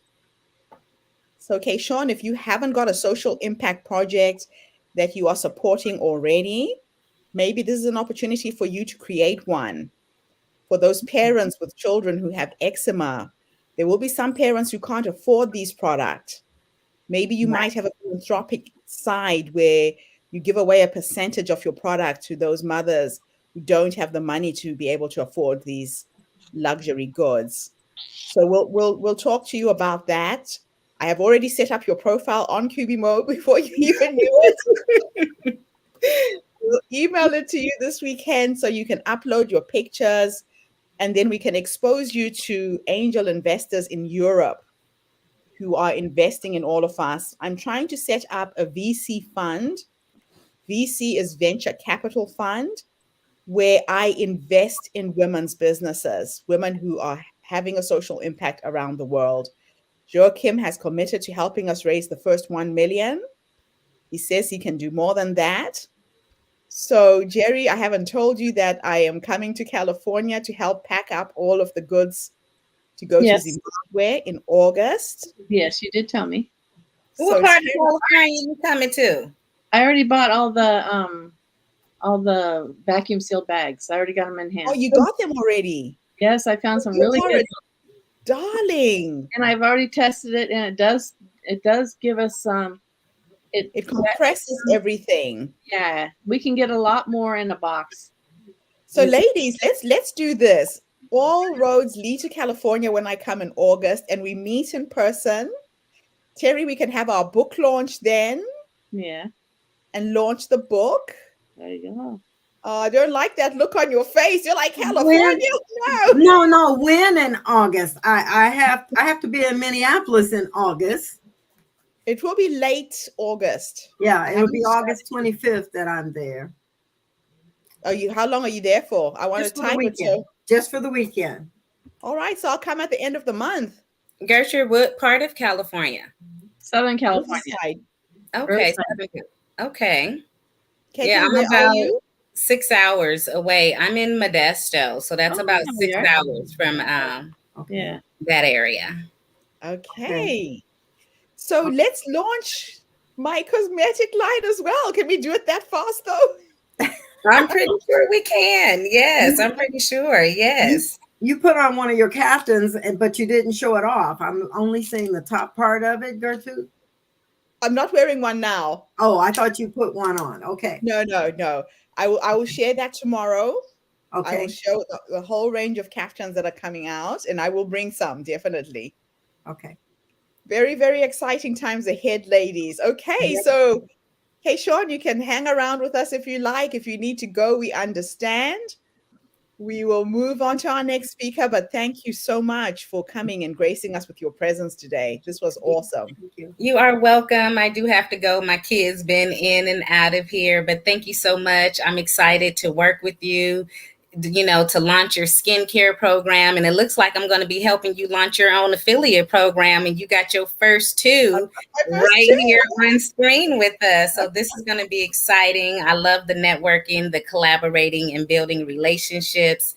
And it was nice meeting you, Jerry and Terry and Gertrude. We will talk more. Okay, all right. I'll be in touch with you so tomorrow. Thank you. And you'll have to join us in Southern California. Yes, most definitely. Hey, we can do it a little later in August so that Terry's able to be there with us, because it doesn't matter to me which part. Okay.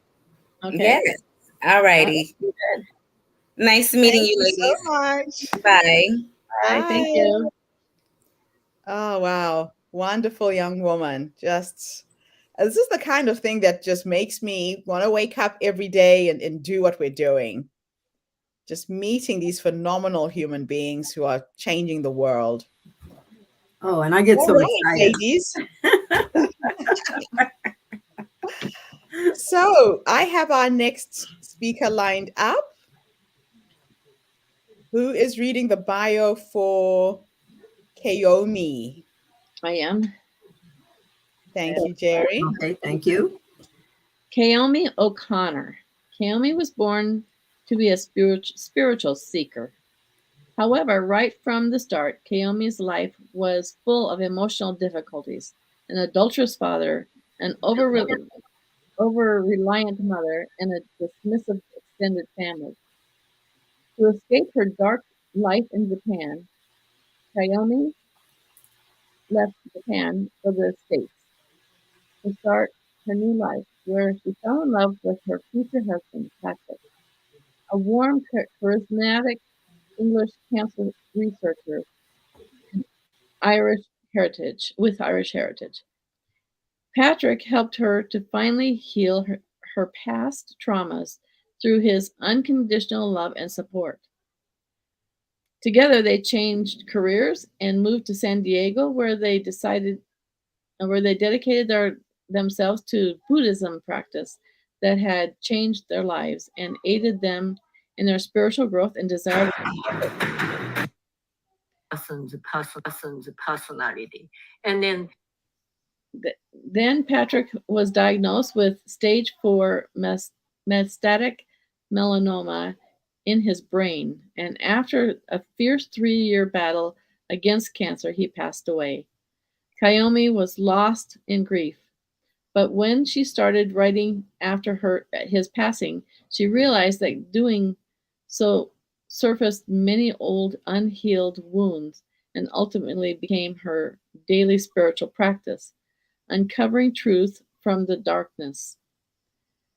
Her writing has become a book, part immigrant memoir and partial spiritual meditation. Kayomi shares in her book how even with her husband gone, she found the love and light that has been within her all along. She continues to write and share her experiences and spiritual awareness in the world. Amazing. I can't wait to hear. Kayomi, take the floor. Welcome back to the Herstory TV and the Herstory podcast. This is Gertrude Matcha here in beautiful Melbourne, Australia. And today I am graced with the presence of yet another fascinating woman coming to us all the way from the US. Welcome, welcome, welcome to our tribe. Please tell everybody your full name, where you're based, how old you are, and share your story with us today.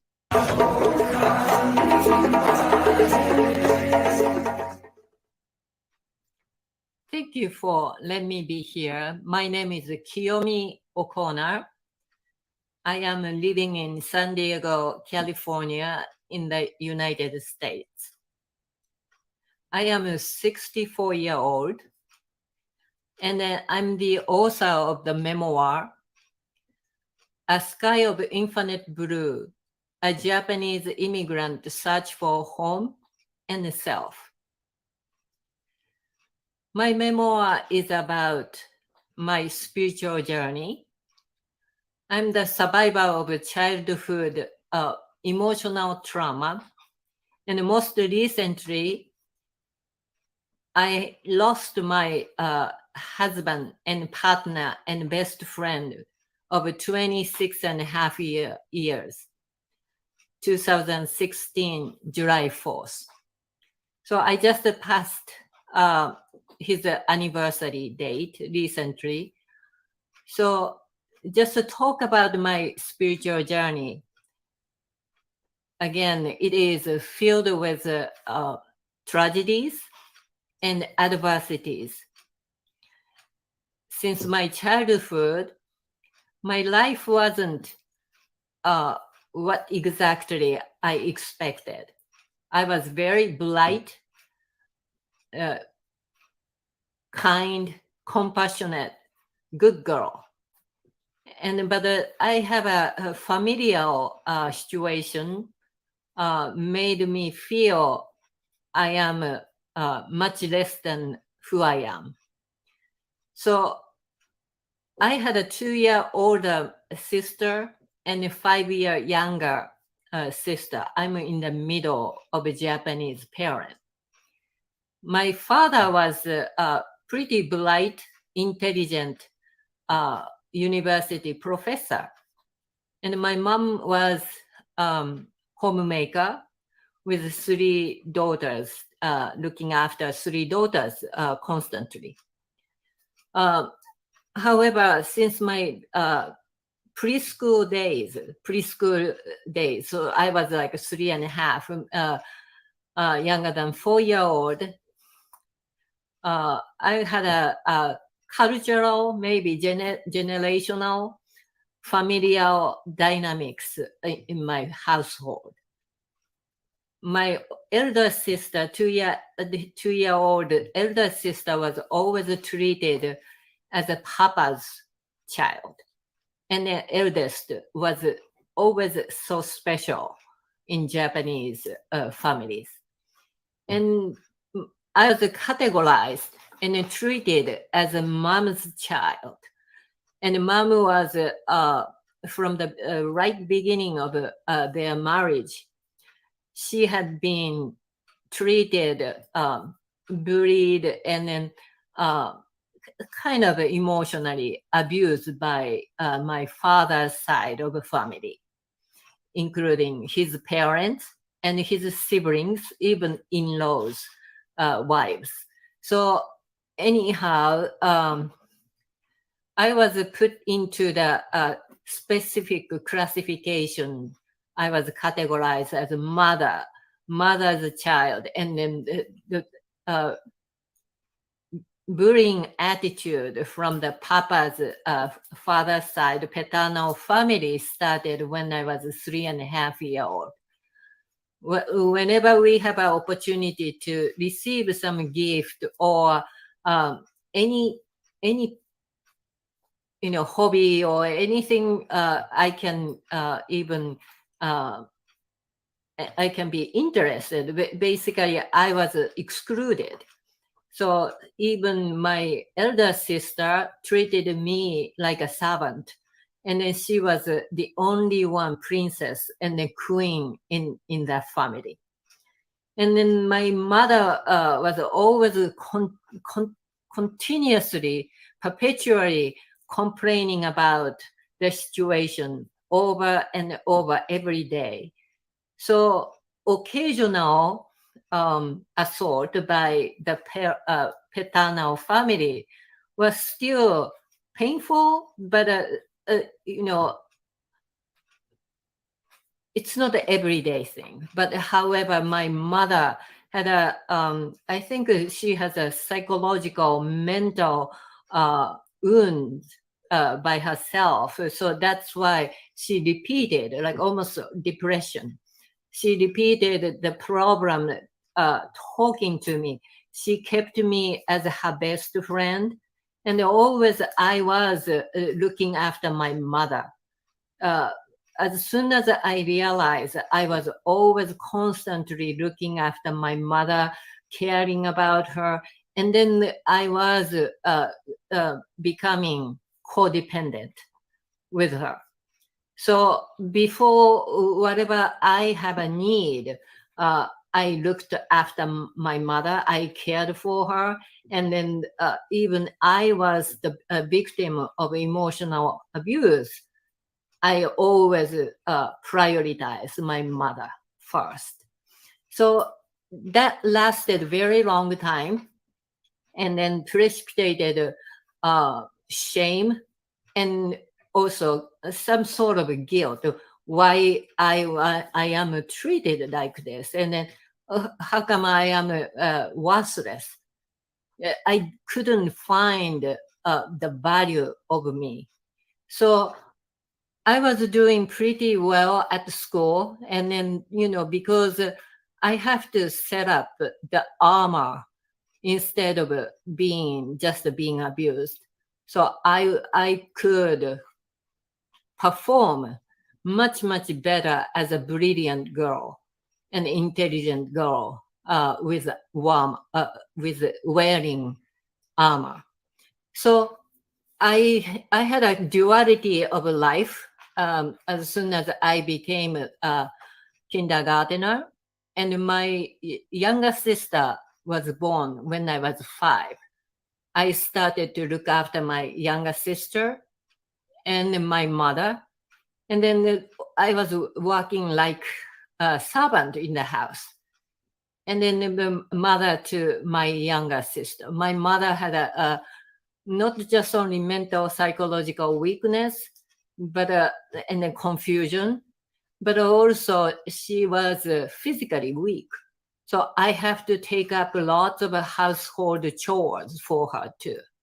And then older sister, 2-year older sister, was always sitting on a throne or something, and she never really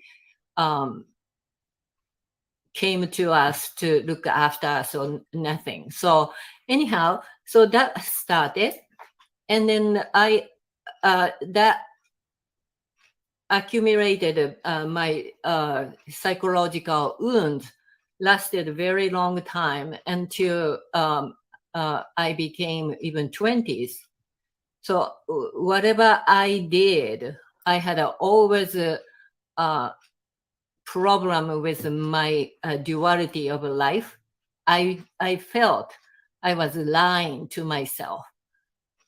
I know I have a different vulnerable myself, but I was so afraid to look at. And then I am acting like I am perfect. So that torn my psychology and mentality so badly. So at the late 20s, I divorced my first husband, and then almost abandoning life in Japan. I took opportunity to come over to the States in the US. I started to work as a postdoctoral researcher at NIH, National Institute of Health. So that made my life something new. I was longing for change. So soon after I moved to States, I met my husband to be, Patrick. He was an English cancer researcher, but his heritage, his parents are from Ireland. So he has also a spiritual background, not based on US. He was immigrating in the States. So basically, two immigrants met together. But when I first time I met him, I knew I had met him in the past life, and he felt the same way. After we became a boyfriend and girlfriend for a while, and he told me even before I visited the house for possible tenant to become a possible tenant. He knew Asian woman is coming to visit to look for a room in the house, and he is going to marry that woman. So as soon as I visited for house hunting in his the house he was a tenant with, so he was also renting a room from the American couple, and I was about to renting a room from their house. So, but Patrick knew I was coming, and then I will be the destiny for him. So that's how we met. And then as we know, in the past lives, we've been connected. So we got closer pretty quickly in a few months after I moved into the house. And then we moved out into the condominium, and then eventually got married. And then so go back to my childhood trauma. My father was the major cause of trauma. However, no matter what he did or who did, I had always eyes and then heart to see different part of their personalities. I can't just put somebody down as a bad person. I have always some way, in a balanced way, I could see the best part of that person's personality. And then, it's a variety of characters is a component to make that person. But even I was a victim of emotional abuse. I loved my father very much. Part of me loved him so much, and a longing for him too. So while I was in the States, my husband Patrick poured lots of unconditional love to me, and then I become so resilient, and then more confident, and a practical woman to carry out my own being. So at that point, 1994, by that time we got married, and then we had purchased a house, and then I started to think about my career. I started as a researcher, but originally I was a dental school graduate. I was a dentist, licensed dentist, and then researcher in Japan. So to me, seeing the patient and through my treatment, empowering the patient is a very big part of my life and career. I knew that. So I wanted to go back to dentistry. And then, but both Patrick and I are immigrant and working as a visiting researcher at that time at NIH. We are financially too difficult to even apply dental school and then going through the licensure. So I had no choice. After many, many years of absence in communication with my father, I went back to my father to asking for the help, financial help for 2 years. So that was, I was very surprised myself. I could come up to the point I can ask help from him. I would never, ever done that when I was in Japan. I couldn't, because I always avoided him. But my heart, originally, I loved him. But now, because of my heart was healed, and then I could come up to ask for help from him. That was a big deal. So, but anyway, he helped us for 2 years, just supporting financially for me to get through residency program in pediatric dentistry at University of Maryland. So he helped me, and by the end of that course, I was about to become faculty member at the University of Maryland Dental School. And then I was about finishing licensure in Maryland. However, my father became terminally ill with cancer. So that was an absolutely devastating experience. I lost many, many years of heartfelt communication with him.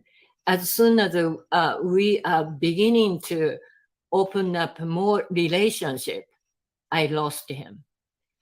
At the end of his life, he left me Buddhist teaching.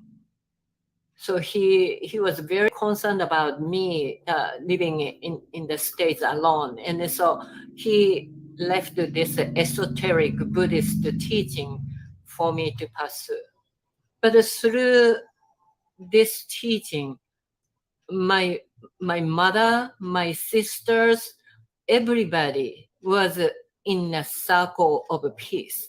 So through my teaching, I became the Buddhist practitioner first, but all of a sudden, whole family, my family, of course, my father was the first one, but he passed away. He let me become a Buddhist practitioner, and the whole family was bonded through the teaching. And so our relation has transformed through the teaching, the teaching of compassion and wisdom. So that was a very wonderful thing to happen. And then as soon as my father passed away, Patrick and I moved to San Diego. Originally, we started Bethesda, Maryland in the States. However, Patrick wanted to start his new career in San Diego as a pharmaceutical company's executive position. So we moved to San Diego and then pursue the Buddhist teaching until he died. So the Buddhist teaching has helped us tremendously to make our life enriched, spiritually bounded. And we became not just only partners, but almost inseparable being together. Wow. What an inspiring story you have to share. Thank you so much. Thank you. You went through a lot in your life, a lot of sadness, a lot of tragedy. Let me take you back to the point where you found forgiveness for your father. Mm-hmm.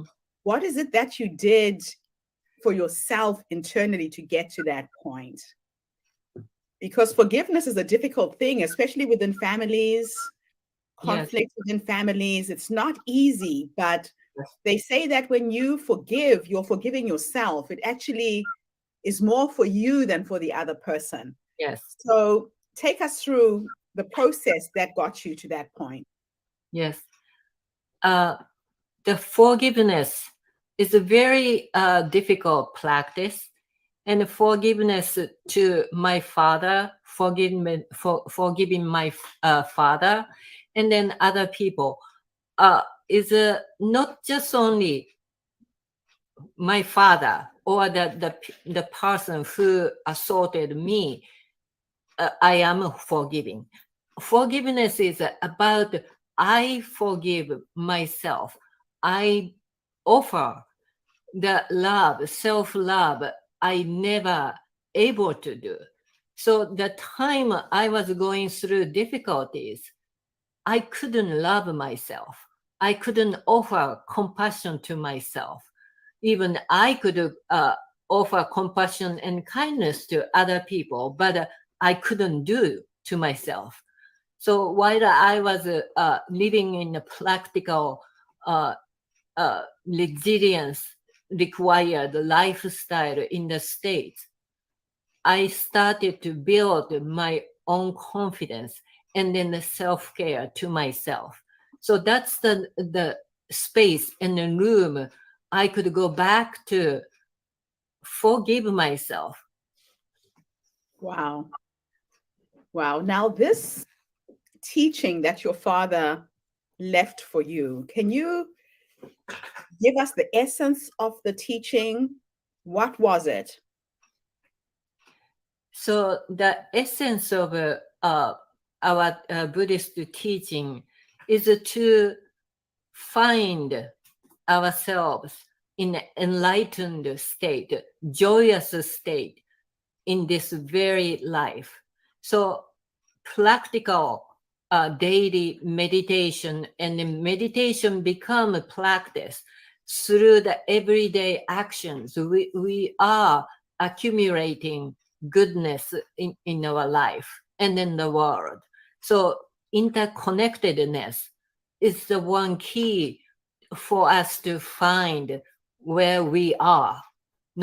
We are not the alone, but always interconnected with the light, with others. So that is beautiful. That is absolutely beautiful. Sorry to cut you off there. sorry.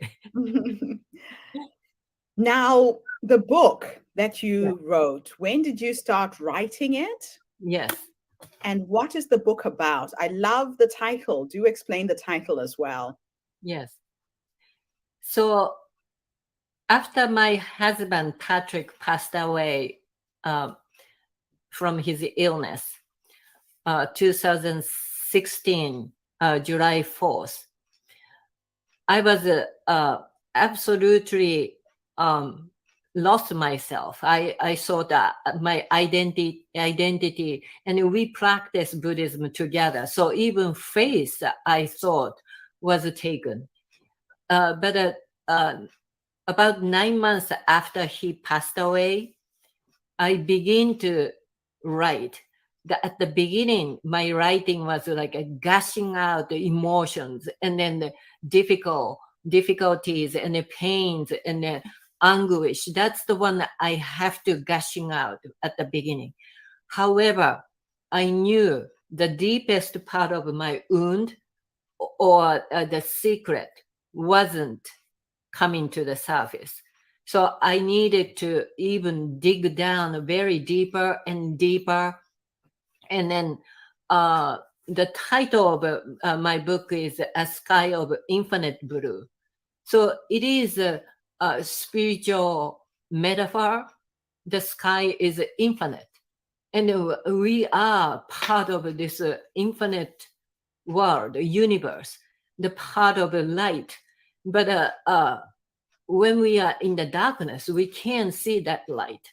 But as we are courageously try to find that light, we are finding that light, that infinitely blue, infinitely holding us in light.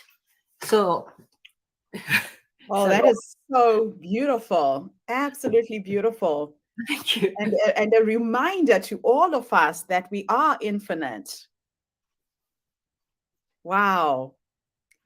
So tell me exactly what we can find in this book. What nuggets of wisdom do you have to share? Yes. Through my book writing, at the beginning, the writing was emotional spills. However, as I dig down my truth findings, it become more and more universal value I found. It wasn't just me. It was beyond me. But I am the one experienced very difficult situation. But everybody in this world has a difficulty to overcome. So I wanted to share forgiveness, acceptance, and even grieving itself. You are not alone. Everybody has an opportunity to see that difficulty may be the seed of enlightenment. That is so beautiful. Absolutely beautiful. Now, if I could take you back to the younger you, the young woman who moved to the United States by herself, left her family, everybody she knew behind. And if you could go back and give her 3 nuggets of wisdom based on what life has taught you, what would you say? There might be a young woman right now who's in the same position, is scared of the future, doesn't know what's out there. What 3 nuggets of wisdom can you give her? If I go back to the youngest myself, when I started the life in the States, I can give her 3 nuggets. One is be curious and be honest to yourself and be kind to yourself.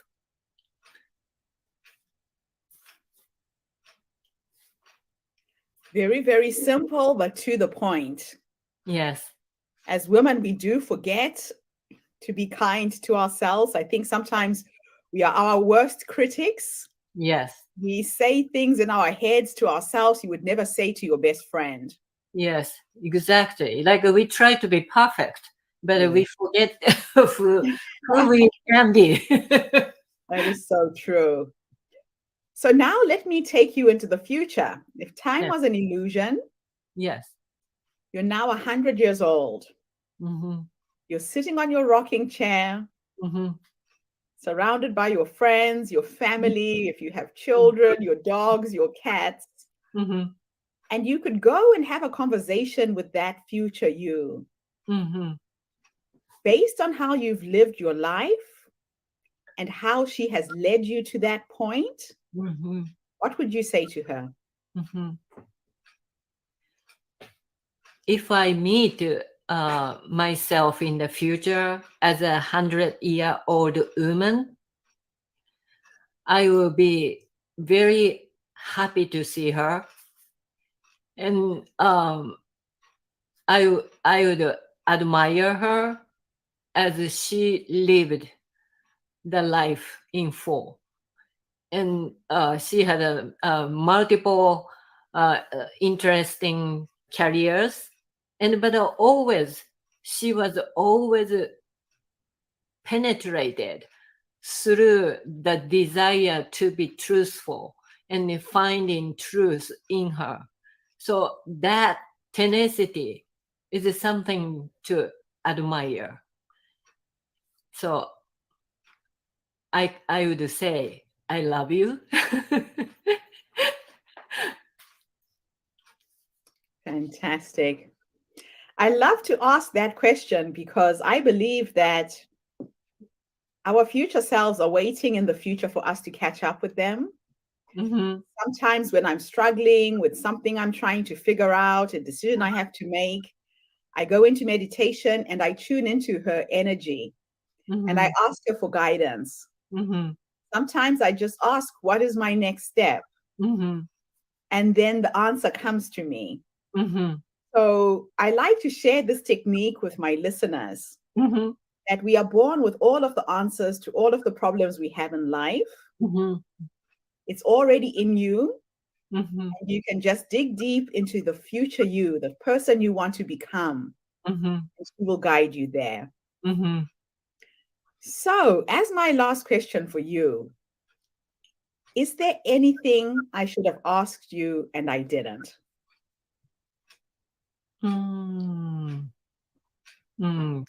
It's a difficult question. It could be your parting thought before we say goodbye.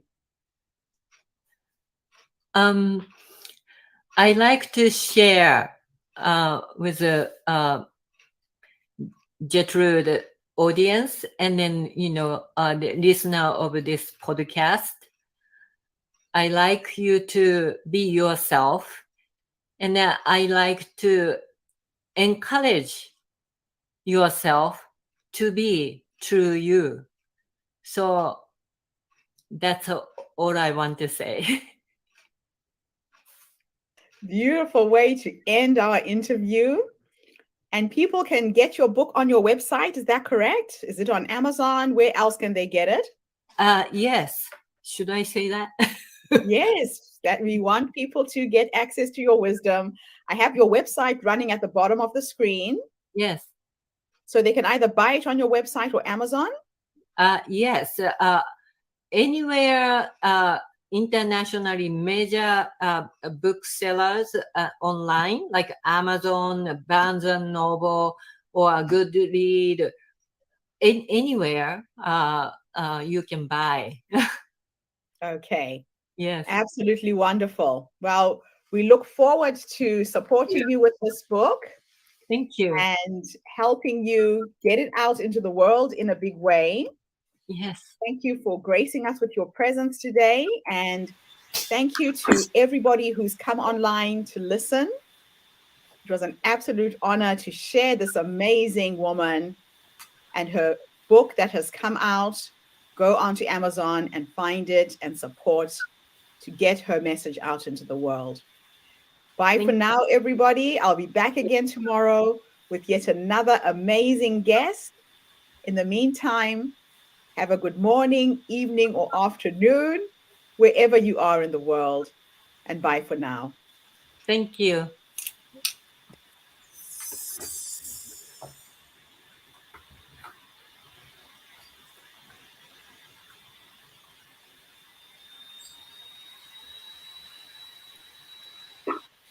Okay. Another fascinating woman. Yes, yes. I think I am so impressed with her moving here from Japan all by herself. That's a bold move. And that's a Big really, one. it's probably what saved her though. But Yeah, she's amazing. And I like the fact that she managed to heal her relationship with her father before he died. yeah. I could sense a lot of regret there. A lot of times we have these little family squabbles. We stop talking to our loved ones for years. She was lucky she got the opportunity to get this lesson, this blessing that he left her. Yeah, that is wonderful. It's always good to heal those wounds sooner than later. Yeah. You know, it doesn't matter who was right, who was wrong, but your family. You know, True, true. and family means it. Well, to me, it means a lot. Mhm. You know, Yeah. and sometimes, you know, family can be your worst enemy, but it's just like any other individual. You have to forgive them because that's who they are. Yeah. So true. That's who they are, and you have to either accept them or you just can't reject them. I'm finding that out. You just can't just toss them aside, and you know. Well, if you do, you just miss out on so much of life, because life, I believe, our life is our family, and if you can't forgive and can't let go of the pain, Oh, I mean, everybody gets pain from their family, but their family, and we gotta love them unconditionally. That's what Exactly. we're That's the word, unconditionally. love Yes. unconditionally. Yes. So fantastic. So moving on, ladies, to our next speaker. I believe is it Veronica? I think it's Veronica Wild. Yes. yes, she's the next one. So who is introducing Veronica? I can give Jerry a break. Okay. Go Okay. for it. Mhm. Veronica Wild is a Ukrainian indigenous poet, spoken word artist, activist, immigrant, life coach, free hugger, and cat fanatic. Those who have read her poetry books, Love and Gaslight, and The Blood in Her Honey, call her raw, honest, and willing to spill tough truths about trauma, society, and the human condition. As a nomadic stage poet, she's performed many cities, including Toronto, Vancouver, Honolulu, Portland, Sydney, and Melbourne. Her debut spoken word album, Too Much for You, released in 2020 on all streaming platforms. Veronica believes in the medicinal power of poetry. Through her written work, performances, courses, and one-on-one work, she teaches people to regain confidence and heal trauma by turning pain into purpose. When Veronica isn't writing, she loves getting lost, looking at the stars, singing, dancing, and eating pickles, sometimes all at once.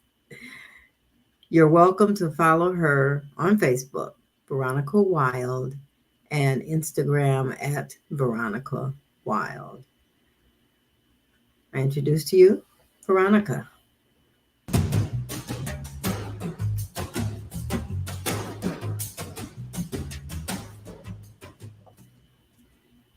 My name is Veronica Wild.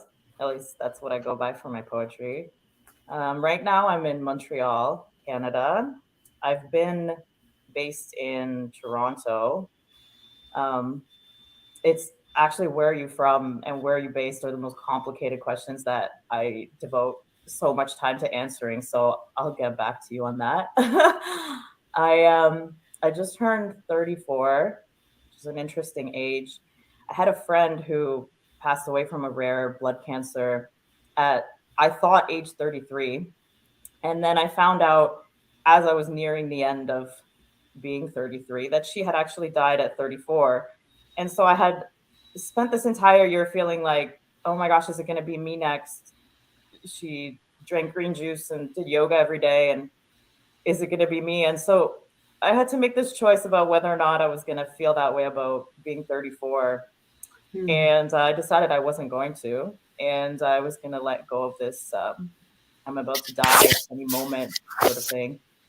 And actually, shortly after that, February 17th came, and that was the day that the Ukraine conflict escalated. You know, people think the war started on that day, but it was actually an 8-year conflict that escalated at that point. And the idea of, you know, dying young and the way that that had played into my mental health was so toxic for me for so long. And then I made this choice, like, okay, I'm going to stop obsessing about it. And then my home country goes to war, and then I become obsessed with death in a different way. So it's funny how life works, right? You know, you said, where are you based? I'm glad you didn't say, where are you from? Because I just performed the Toronto Storytelling Festival, and I did this whole 15-minute set that was trying to address that specific question. Where are you from? And so now when people ask me that, and I'm expected to give a 5 to 10 second answer, I just feel like I don't have one. And I'd like to actually share some of the beginning of that set to maybe put it into perspective. Where are you from? The Japanese have a word, mu. It means unask the question. Where are you from? When my ex-country danced onto world news wearing nothing but war, some said, what a whore. What a cheap way to go viral. Which parts of her have you touched, they ask, like teenage boys hungry for parked car confessions. My answer sounds like a question. Her Kiev, did you say? I didn't. My cousin said his friend touched her Kiev once. Their questions sound like answers. Which parts of her have you returned to? They ask, like numb-brained housewives hungry for formulaic romance. My answer sounds like a mistake. Where are you from? What's your name? My answers sound like questions. My answers sound like mistakes. Like I want you to unask the question. I say, Veronica, Ukraine, Donetsk. You know, one day I got tired of saying my name like it hurts. My name is Veronica. I was born in Donetsk, Donbass, Ukraine. That's not the only answer to where I'm from. I'm also Tatar and Nahibak, and let me guess, you don't know what those mean, and you never knew that Russia even had indigenous people. You see, that big cookie was once a tray of multicolored balls of dough and sugar and bark, but look over there. By the time you look back, the spaces have melted, and all you get is one giant pastry with one tiny name.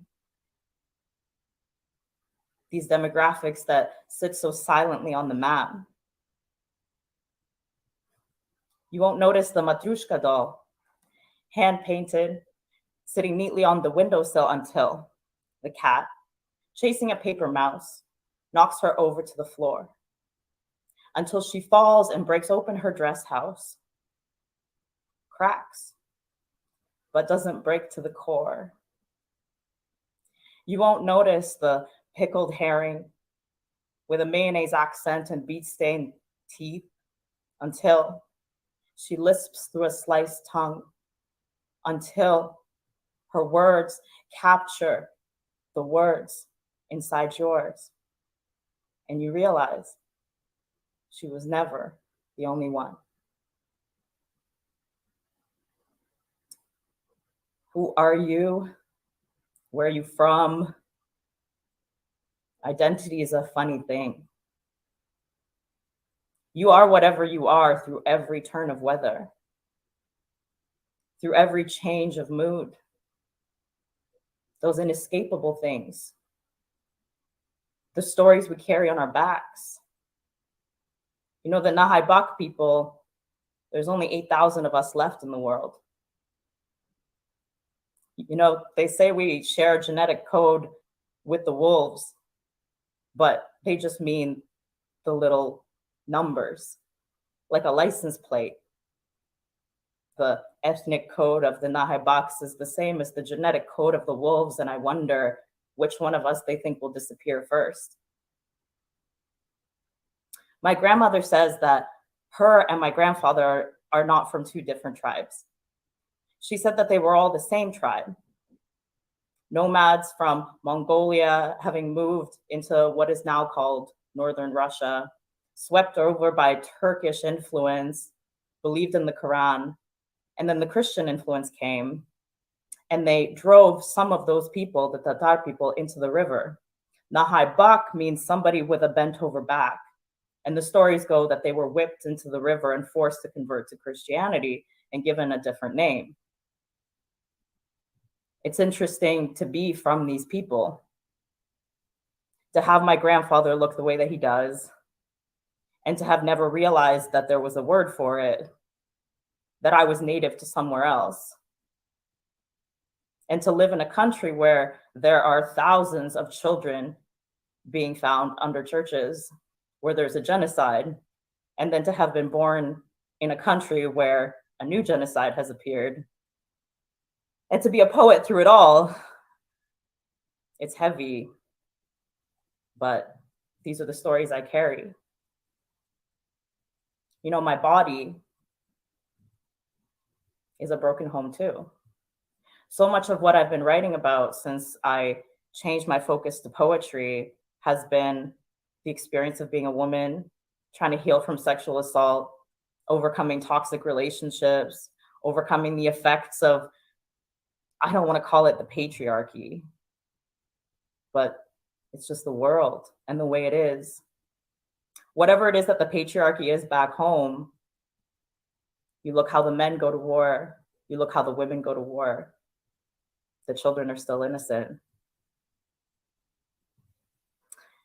One thing that I realized was crucial to me through my journey was being able to express my emotions with no need for it to end in a happy and hopeful and inspiring way, with no need for it to go according to plan. When I first started speaking, I thought I could do an entire set of poetry and thoughts and fill it in, but it all just comes to me on the moment. Sometimes I start saying something that's memorized and then I forget, but you don't know what I was going to say. So I just keep going and I say whatever it is that must be said. And some days they feel like that. Every single moment is just a choice to give up what it is that I had planned to be, who it is that I had planned to be, and to just be whatever I am. To say the words that are begging to be said. You know, the gurus say that all teachings are merely fingers pointing to the moon. The gurus also say that anger is an invalid and toxic emotion. The French say, quand l'homme montre la lune, l'imbécile regarde le doigt. When men point to the moon, fools only look at the finger. A man sitting on the sidewalk outside a thrift store in Notre Dame de Grâce reminds me that minus times minus equals plus, and that when someone is pointing their finger to the moon, you should make sure to look at his other hand, because that guru might be trying to stick it up your ass. You know, I've been there. All that cruelty-free McFreedom love and gaslight bypassing as in it didn't help, as in it gave me poetry. And isn't pain the finger pointing? And isn't poetry the moon? And I wonder, what about the sun? Not to point, not to look at it, but to remember, to close our eyes and remember, feel that warm embrace of the only home that we're all from, the only place that no human being has managed to colonize, displace, destroy, the sun, the only home we all have. What about that?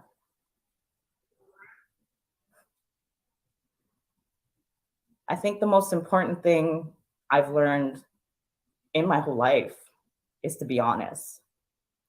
And it's funny because when I first started writing, well, I mean, I've been writing since I could hold a pen, but ever since I started writing for the public, which was around 2012, I committed to being honest. I committed to telling the truth. And if I look at what I was saying back then, it was the most honest thing that I was saying at the time. But if I look at what I'm writing about now, it's incomparable. How deeply I've dug into my bones, into my muscles, into every single part of my story, into every single part of my pain. But I know a few years down the line, maybe even a few months down the line, there's going to be more. You know, owning up to having indigenous roots, owning up to being Ukrainian, as time goes on, my relationship with these things has changed. And unfortunately, my relationship with these things has changed because of the way that the media has changed, because suddenly people started caring, and I couldn't help but start caring.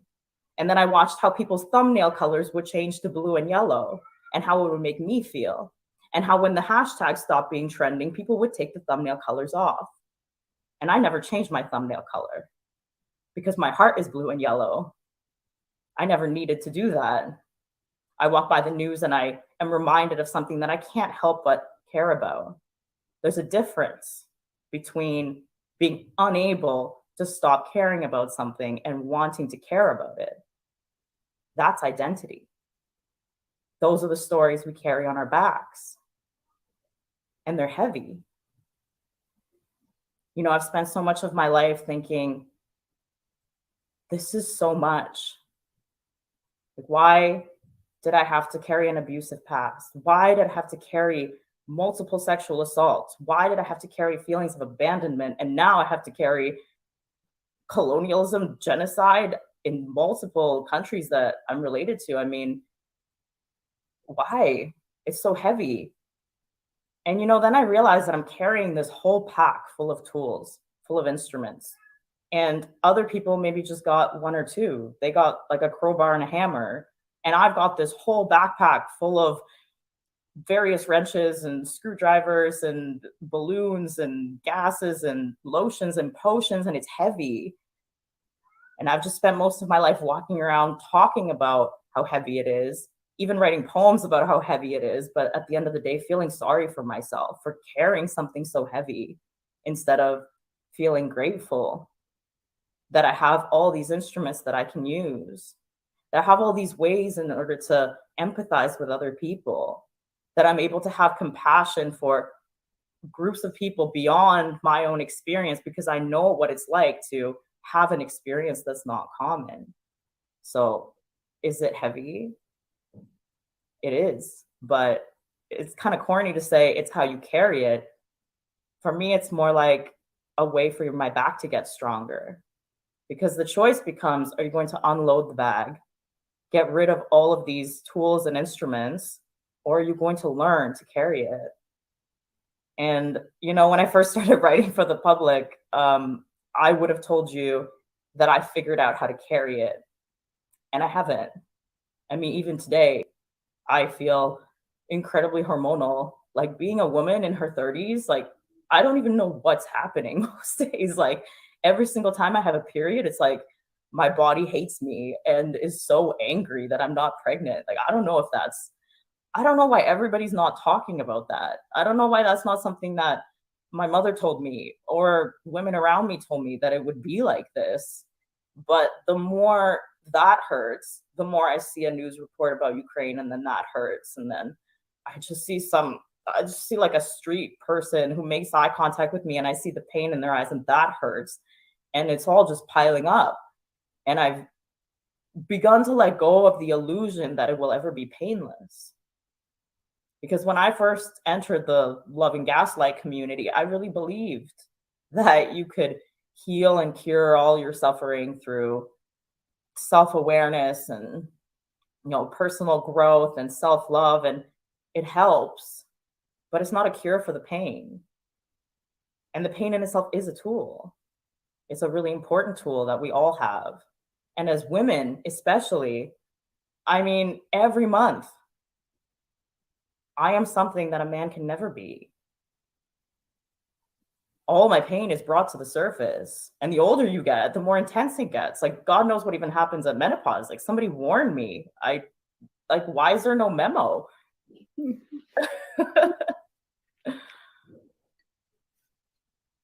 And so yeah, go ahead. Well, oh my goodness. I don't even know where to start. What a powerful story, and so eloquently put in prose and poetry. I've been trying to find creative women for this podcast, Veronica, and today you have certainly given an example of how else we can share and articulate our message. So thank you so much for expressing who you are. Now, talking to you today is also pivotal, in line with all of the things that are going on in the world. The war in Ukraine. A lot of people don't really know the full background and history. Like you said, it sounds like it started yesterday, but this has been a conflict that's been going on for 8 years, you said. Tell me a little bit about you. Do you still have family there? Do you still consider it as home? I do have family there. And, the situation is different for everybody there. Like, some people are in pretty dangerous situations. Some people are getting ready to come over and leave. Some people are, hiding out. It's interesting how the way that the media portrays it is not what it is. And ever since, there's no more Russian media, now we have Ukrainian media, which it's sending us some of the correct story, but there's also a bias to it, obviously. And then there's countries around trying to tell the correct story. And it's like people drafted into the separatist army, into which, some of my family have gone unwillingly.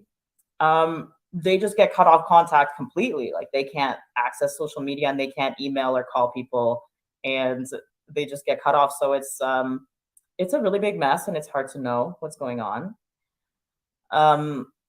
It's home is such a, oh my gosh, I don't even know how to relate to the word home. I really don't, because it's like, what is my birth country home? Is Donbass home? Because if you even look at the history of it, it's been this dramatic region for a long time. It's like all these Russian speaking people in a Ukrainian country. And why did Russia come in there, to take all the industry? And so it's like this product of colonialism. And I think about, up north, like, is the Tatar people, like, is that where I'm from? But I've never been there. And, being a Canadian immigrant, I can't take pride in this country. I mean, I'm glad it's not at war, but I can't call it home because it's not my home. I mean, it's stolen land. Like, I'm constantly living on stolen land. And I take part in a lot of Indigenous activism in Canada, and I'm a part of the community for sure, but it's not my native land. There's a big difference. So, I mean, what is home? I think all these places are my home, and none of them are my home. And I think that's what has fueled my art over all these years, that I've been looking for home in all the wrong places, in all these vices and relationships. And even in my poetry, when I try to look for home there, it's so unstable. The idea of home is so unstable to me. And I felt that before the war escalated. And now it's like, wow, it's just, I don't know what home is. I don't, but it's a constant exploration for me about what is the meaning of that word, and will I ever really feel that way about anywhere in some sort of consistent way that doesn't disappear or, slip through my fingers. Well, it looks to me that home for you is the world. Your lifestyle, your nomadic way of being, where you lay your hat is home. And that's a beautiful thing to watch, because sometimes we get attached to the borders around which we were born. Mm-hmm. And for some of us who have been displaced, that yearning for home makes you not even fully enjoy where you are in the world at any moment in time. Mm-hmm. Now, your life has led you down a very interesting path, a path of self-discovery. If you could go back to the younger you, that young woman who was trying to find who she truly was, especially around your sexual orientation, there are young women who struggle with just being authentically themselves. And you could go back and give that young girl 3 nuggets of wisdom based on what life has taught you. What would you say to her? I would say you're never going to stop feeling crazy. So you better learn to use that in your favor as something that fuels your art and your purpose. Because if you keep trying to fit in and be normal, it will never work, and it's not supposed to. I would say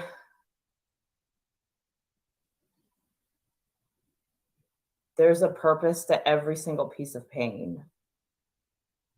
Everything that hurts for a reason. You can't numb it, because if you numb it, then you're not listening to the message. And pain is a coded language from you to you. And it's a language that you need to learn to speak, and nobody will be able to speak it for you. And finally, I'd say there's no quick fix for anybody. And it's a waste of time to look for them, because most of those things are spiritual, emotional, physical scams. And the more you can commit to a steady process of doing things that make a tiny little difference every single day, instead of searching for these big, huge, momentous leaps, the more you'll serve your long-term growth, instead of feeling better for a few days or a few weeks and then crashing back down to the ground when you realize that your salvation, whatever it was not actually coming to save you, but was coming to take advantage of you. That's what I'd say. Wow. I don't think I'd listen, though. She would not listen. I'm thinking about my past self, and she would be like, okay, whatever. What do you know? Maybe she would. Maybe she would pause and listen. Now, you chose poetry, writing, as an outlet to express yourself. Tell me, where do the words come from? How do you write a poem? What is your creative process? I guess I'd say I write to survive, and that's how it's been. I started writing from a very young age. I remember being in Donetsk, and I think the word общежитие translates to dormitory, but like that's not what it was. We had 12 families on each floor sharing one bathroom, and then there was like one shower for 4 floors of families. Like there's nothing like that in this country. And they're like these tiny little 1-room apartments. And I remember like being in the common washroom there, and I think they were more like song lyrics, but it rhymed. And I remember just saying them out loud and hearing them echo off the walls. I think I've had a passion for expressing myself through words, whether they turned into lyrics or just went on the page for as long as I can remember. And, when we immigrated to Canada, like I'm an only child and I came with just my parents, and they were stressed out and they were really young.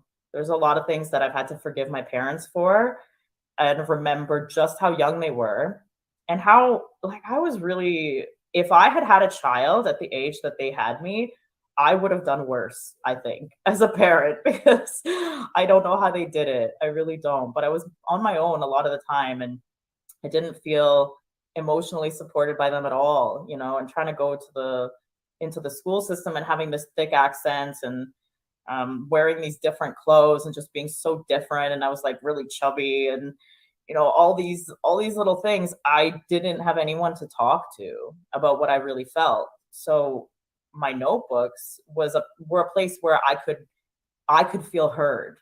It was a survival mechanism. And I played around. Like as a kid, I played around with acrostic poems. They were really angsty. Like I remember once writing a poem that was an acrostic poem of "Today is the day I die," and then the T became something and the O became something. I had these rhyming poems. I tried like role playing through my poems, and sometimes the things I wrote, I think about them and they sound kind of deranged, but I was just experimenting with viewpoints and perspectives.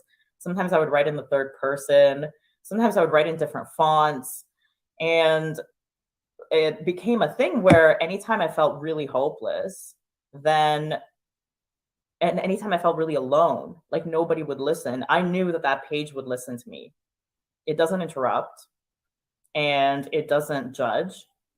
It just accepts it. Whatever you put on the page, like it's there.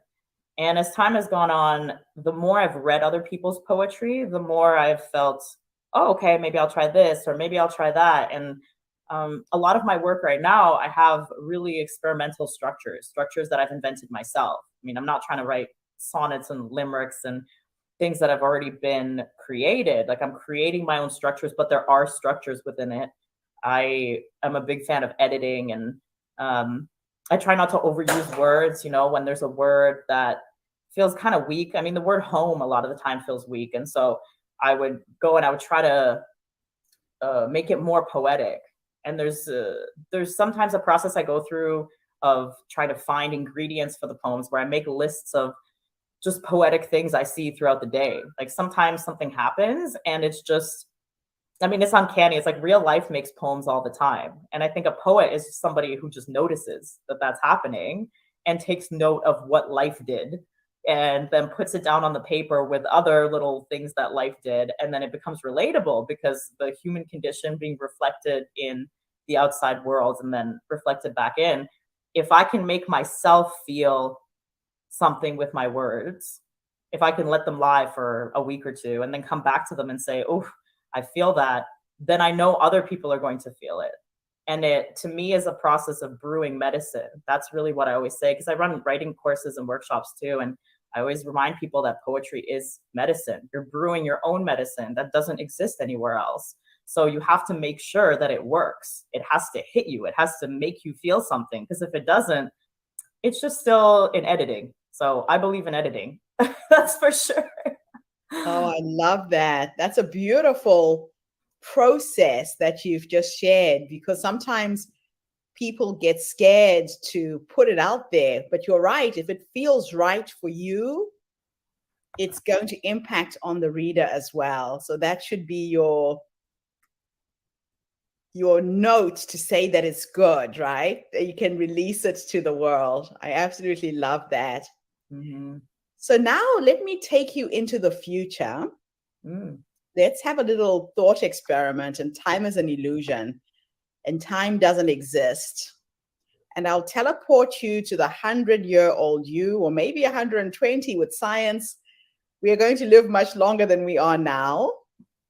And you could sit and have a conversation with that older woman who has led you to that point with wisdom.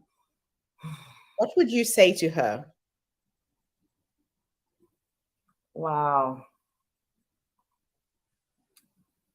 I think if I could really talk to the 100-year-old version of myself, I would ask her what she wants to say to me. I mean, respecting your elders is a huge thing in Native communities all over the world, and I think there's a reason for that. And then when I think about the 100-year-old version of me, like I'm still not sure if something horrible is going to happen to me, right? Like my mental health gets all edgy, and I get these strange feelings about how could somebody have so many intense experiences in their life and then go on to live to 100. It just sometimes doesn't feel like that's the way that the world works. Like if you've had a certain density of experience in a certain time, it feels like something terrible is supposed to happen to me. And so if I were to actually live to 100 and I knew that was going to happen, yeah, I'd probably let her speak quite a bit. That's what I'd do. Yeah.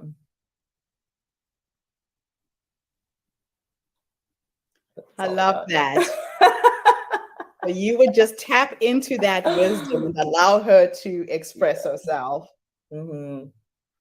Absolutely awesome. Now, is there anything I should have asked you and I didn't?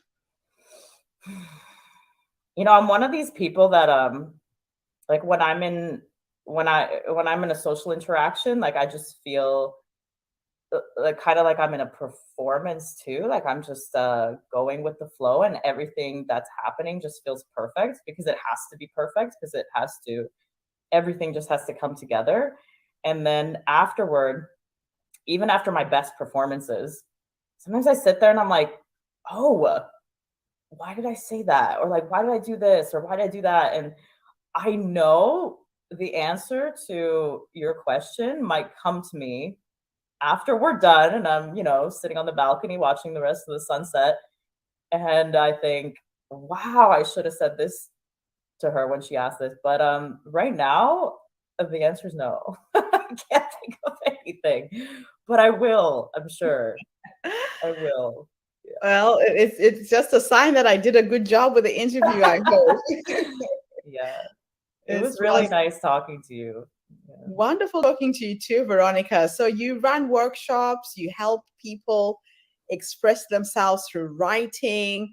I have your website scrolling at the bottom of the screen. Where else can people find you?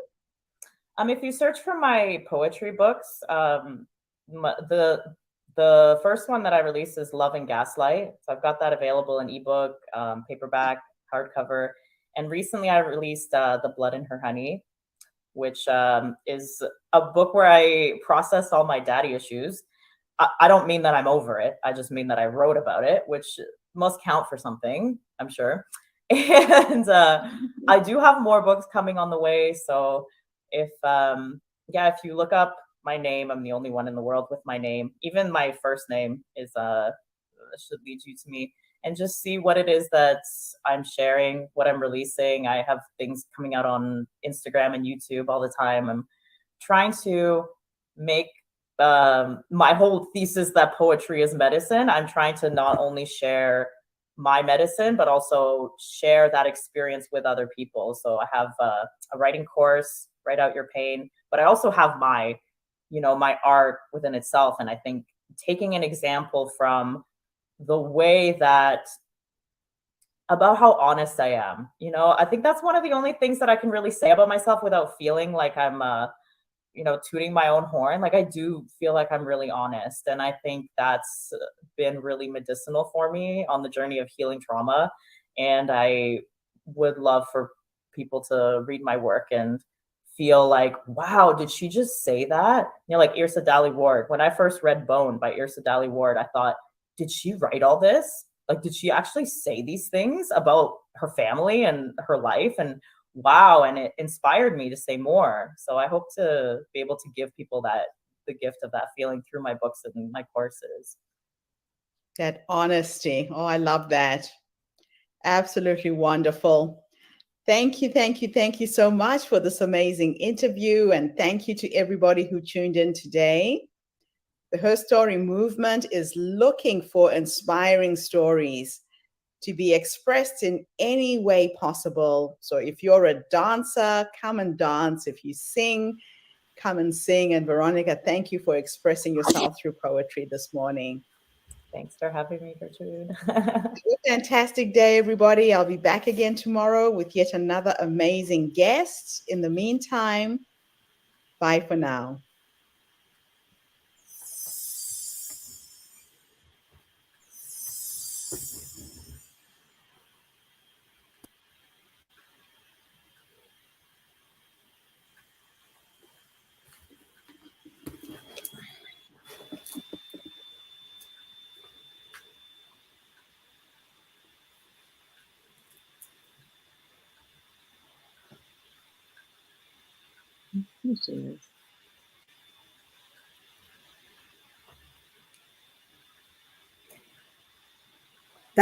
That was truly awesome. Now we call poetry the spoken word here.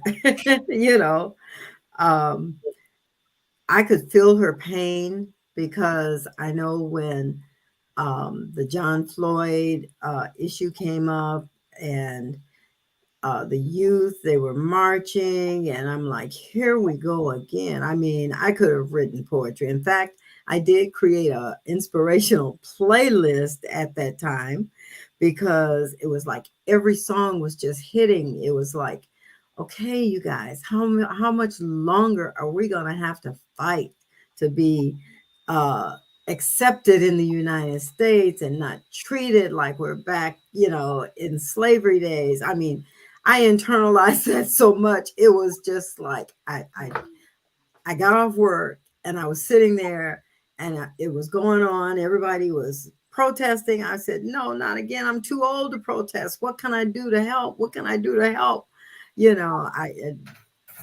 So I felt her pain during that whole thing that she was talking about her people in Ukraine, So see you later, babe. My husband's leaving for work. Sorry.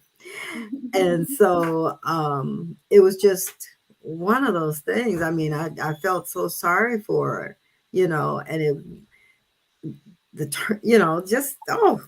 just got to me. It just got to me.